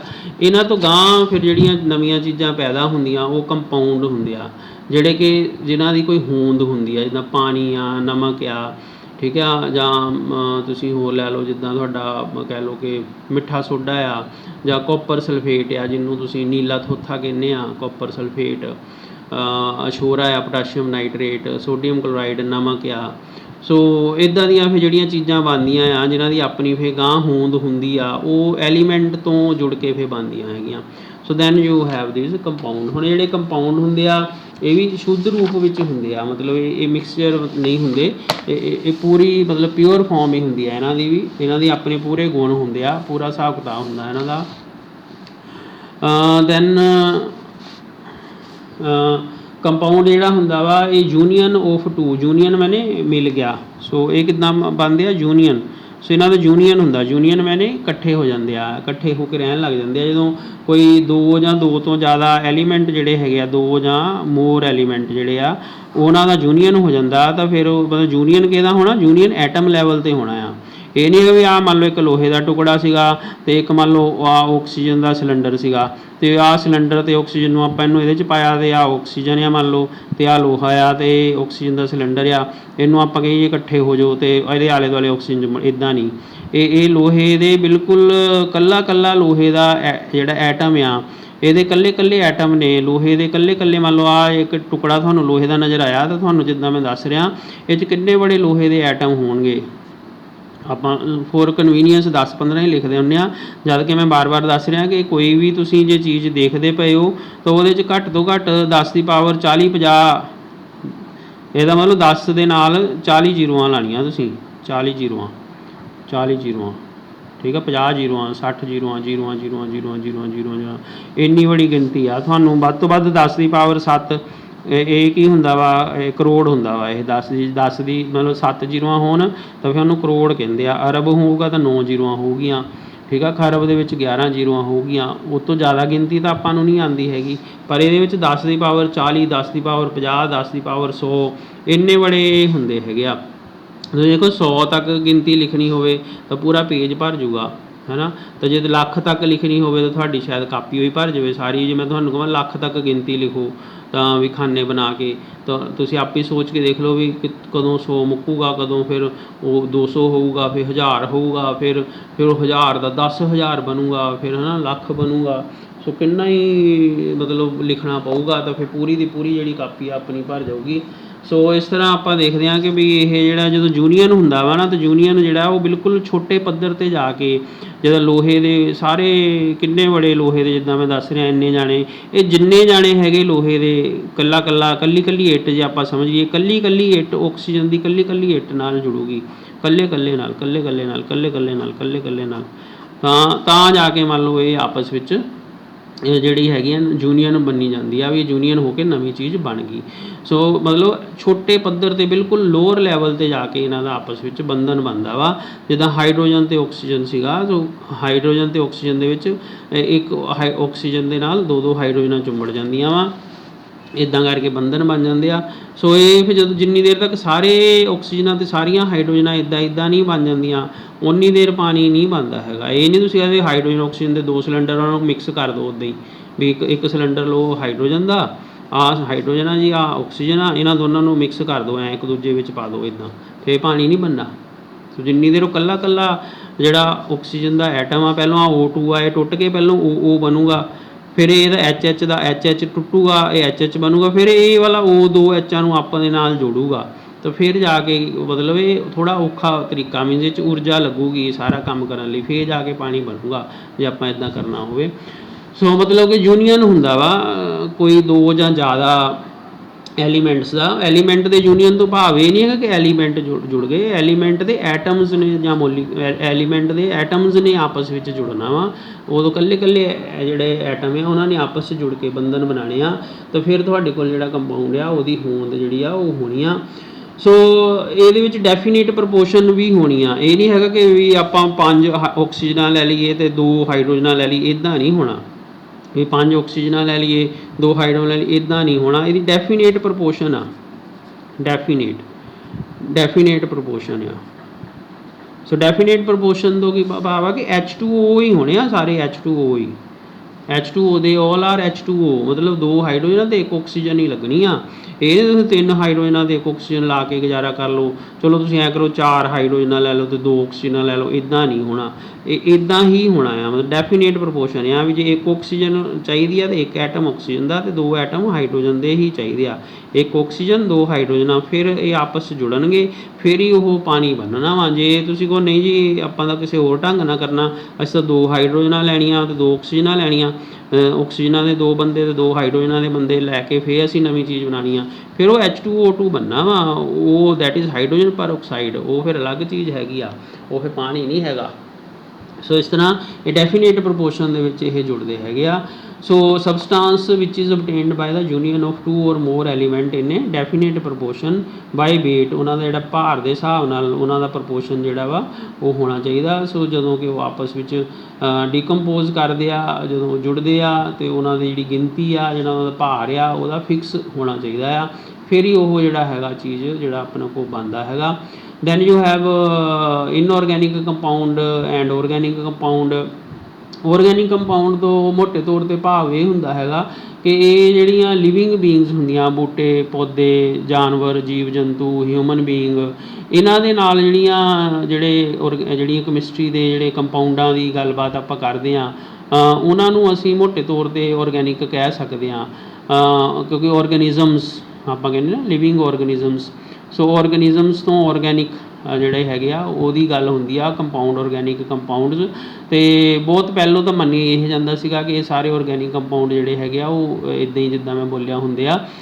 ਹੌਲੀ ਹੌਲੀ ਫਿਰ ਲੈਬੋਰਟਰੀ 'ਚ ਵੀ ਇਹਨਾਂ ਨੇ ਬਣਾ ਲਏ, ਅਤੇ ਜਿਹੜੇ ਆਰਗੈਨਿਕ ਕੰਪਾਊਂਡ ਹੈਗੇ ਆ ਇਹ ਬੇਸਿਕਲੀ ਦੇਖਿਆ ਗਿਆ ਕਿ ਇਹਨਾਂ ਵਿੱਚ carbon carbon carbon carbon carbon carbon carbon carbon ਅਤੇ ਇਹਨਾਂ ਦੇ ਨਾਲ ਕਿੰਨੀਆਂ ਬਣੀਆਂ ਹਾਈਡਰੋਜਨਾਂ ਹਾਈਡਰੋਜਨਾਂ ਹਾਈਡਰੋਜਨਾਂ ਹਾਈਡਰੋਜਨਾਂ, ਮਤਲਬ ਬੇਸਿਕਲੀ ਹਾਈਡਰੋਕਾਰਬਨਸ, ਕਾਰਬਨ 'ਤੇ ਮਤਲਬ ਮੋਟੇ ਤੌਰ 'ਤੇ ਕਾਰਬਨ ਕਿੰਨੀਆਂ ਬਣੀਆਂ। ਸੋ ਅਤੇ ਨਾਲ ਇਹਨਾਂ ਦੇ ਫਿਰ ਆਕਸੀਜਨਾਂ ਮਾੜੀਆਂ ਮੋਟੀਆਂ, ਸਲਫਰਾਂ ਵਗੈਰਾ ਵਗੈਰਾ ਜਾਂ ਹੋਰ ਥੋੜ੍ਹੇ ਬਹੁਤੇ, ਬਟ ਮੋਟੇ ਤੌਰ 'ਤੇ ਬਹੁਤ ਲੰਬੇ ਕਾਰਬਨ ਦੇ ਜਿਹੜੇ ਬੌਂਡ ਆ, ਕੈਟੀਨੇਸ਼ਨ ਪ੍ਰੋਪਰਟੀ ਆ ਕਾਰਬਨ ਕੋਲ। ਸੋ ਇਹ ਲੜੀ ਜਿਹੜੀ ਆ ਜੁੜ ਜਾਂਦੀ ਆ ਕਾਰਬਨ ਦੀ। ਸੋ ਇਸ ਤਰ੍ਹਾਂ ਇਹ ਕਾਰਬਨ ਜਿਹੜੇ ਆਪਸ 'ਚ ਜੁੜਦੇ ਆ ਅਤੇ ਜੁੜ ਕੇ ਇਹ ਜਿਹੜੇ ਹੈਗੇ ਆ ਆਰਗੈਨਿਕ ਹੁੰਦੇ ਆ, ਅਤੇ ਇਨਆਰਗੈਨਿਕ ਜਿਹੜੇ ਹੈਗੇ ਆ ਇਹ ਨੋਨ ਲਿਵਿੰਗ ਸੋਰਸਿਸ ਤੋਂ ਪ੍ਰਾਪਤ ਹੁੰਦੇ ਆ। ਸੋ ਇਨਆਰਗੈਨਿਕ ਜਿਹੜੇ ਹੈਗੇ ਆ ਉਹ ਨੋਨ ਲਿਵਿੰਗ ਜਿਹੜੀਆਂ ਜੀਂਦੀਆਂ ਚੀਜ਼ਾਂ ਨਹੀਂ ਹੈਗੀਆਂ, ਜਿੱਦਾਂ ਆਮ ਮਿੱਟੀ ਘੱਟਾ ਕਹਿ ਲਓ, ਆਲੇ ਦੁਆਲੇ ਤੁਹਾਨੂੰ ਜਿਹੜੀਆਂ ਮਿਲਦੀਆਂ ਚੀਜ਼ਾਂ ਜਾਨਵਰਾਂ ਤੋਂ ਪੌਦਿਆਂ ਤੋਂ ਇਲਾਵਾ ਮਿਲਦੀਆਂ ਜਿਹੜੀਆਂ ਚੀਜ਼ਾਂ, ਜਿਹੜੀਆਂ ਇੱਦਾਂ ਦੇ ਕੰਪਾਊਂਡ ਮਿਲਦੇ ਆ ਉਹ ਇਨਆਰਗੈਨਿਕ ਕੰਪਾਊਂਡ ਹੁੰਦੇ ਆ। ਆਰਗੈਨਿਕ ਕੰਪਾਊਂਡ ਮੋਟੇ ਤੌਰ ਤੇ ਜਿਹੜੇ ਹੈਗੇ ਆ ਉਹ ਲਗਭਗ ਲਿਵਿੰਗ ਬੀਇੰਗਸ ਜਿੰਨੀਆਂ ਵੀ ਲਿਵਿੰਗ ਬੀਇੰਗਸ ਹੁੰਦੀਆਂ, ਜਿਹੜੀਆਂ ਵੀ ਸਜੀਵ ਵਸਤੂਆਂ ਹੁੰਦੀਆਂ, ਉਹਨਾਂ ਦੇ ਵਿੱਚ ਇਹ ਪ੍ਰਾਪਤ ਕੀਤੇ ਜਾਂਦੇ। ਇਨਆਰਗੈਨਿਕ ਜਿਹੜੇ ਹੁੰਦੇ ਆ ਇਹ ਬਗੈਰ ਨੋਨ ਲਿਵਿੰਗ ਜਿਹੜੇ ਨਿਰਜੀਵ ਵਸਤੂਆਂ ਹੈਗੀਆਂ, ਜਿਨ੍ਹਾਂ ਵਿੱਚ ਜਿਹੜੀ ਹੈਗੀ ਆ ਜਾਨ ਨਹੀਂ ਹੈਗੀ, ਜਿੱਦਾਂ ਇੱਟਾਂ ਮਿੱਟੀ ਚੱਟਾਨਾਂ, ਸੋ ਇੱਦਾਂ ਦੀਆਂ ਚੀਜ਼ਾਂ ਜਿਹੜੀਆਂ ਹੈਗੀਆਂ, ਪਾਣੀ, ਸੋ ਉੱਥੋਂ ਜਿਹੜੀਆਂ ਚੀਜ਼ਾਂ ਜਿਹੜੇ ਮਿਲਣਗੇ, ਜਿੱਦਾਂ ਸੋਡੀਅਮ ਕਲੋਰਾਈਡ ਆ, ਇਹ ਤੁਸੀਂ ਇਹਦਾ ਉੱਦਾਂ ਜੇ ਕਹੀਏ ਕਿ ਇਹਦੇ ਪਹਾੜ ਵੀ ਹੁੰਦੇ ਆ, ਸਮੁੰਦਰ 'ਚ ਵੀ ਹੁੰਦਾ ਆ, ਹੈ ਨਾ। ਸੋ ਇੱਦਾਂ ਦੀਆਂ ਜਿਹੜੀਆਂ ਚੀਜ਼ਾਂ ਹੈਗੀਆਂ ਵਾ ਇਹ ਇਨਆਰਗੈਨਿਕ ਅਸੀਂ ਇਹਨਾਂ ਨੂੰ ਮੰਨਦੇ ਹੈਗੇ ਹਾਂ। ਸੋ ਕਾਰਬਨ ਵਾਲੇ ਜਿਹੜੇ ਹੈਗੇ ਆ ਉਹ ਮੋਟੇ ਤੌਰ 'ਤੇ ਆਰਗੈਨਿਕ ਹੋਇਆ ਕਰਦੇ ਆ। ਸੋ ਮਿਕਸਚਰ ਦੀ ਆਪਾਂ ਗੱਲ ਪਹਿਲਾਂ ਹੀ ਕਰ ਲਈ ਸੀ ਕਿ ਮਿਕਸਚਰ ਜਿਹੜਾ ਹੁੰਦਾ ਵਾ ਉਹ ਹੋਮੋਜੀਨੀਅਸ ਅਤੇ ਹੀਟਰੋਜੀਨੀਅਸ ਮਿਕਸਚਰ ਹੋਇਆ ਕਰਦਾ ਵਾ। ਸੋ ਮੇਰਾ ਖਿਆਲ ਆ ਕਿ ਆ ਬੇਸਿਕ ਜਿਹੜੀਆਂ ਗੱਲਾਂ ਬਾਤਾਂ ਸੀ ਥੋੜ੍ਹੀਆਂ ਬਹੁਤੀਆਂ ਮੈਂ ਸਮਝਾ ਪਾਇਆ ਹੋਊਂਗਾ। ਸੋ ਇਹਨੂੰ ਆਪਾਂ ਕੰਟੀਨਿਊ ਕਰਾਂਗੇ, ਕਾਫੀ ਵੱਡਾ ਹੋ ਗਿਆ ਲੈਕਚਰ। So thank you.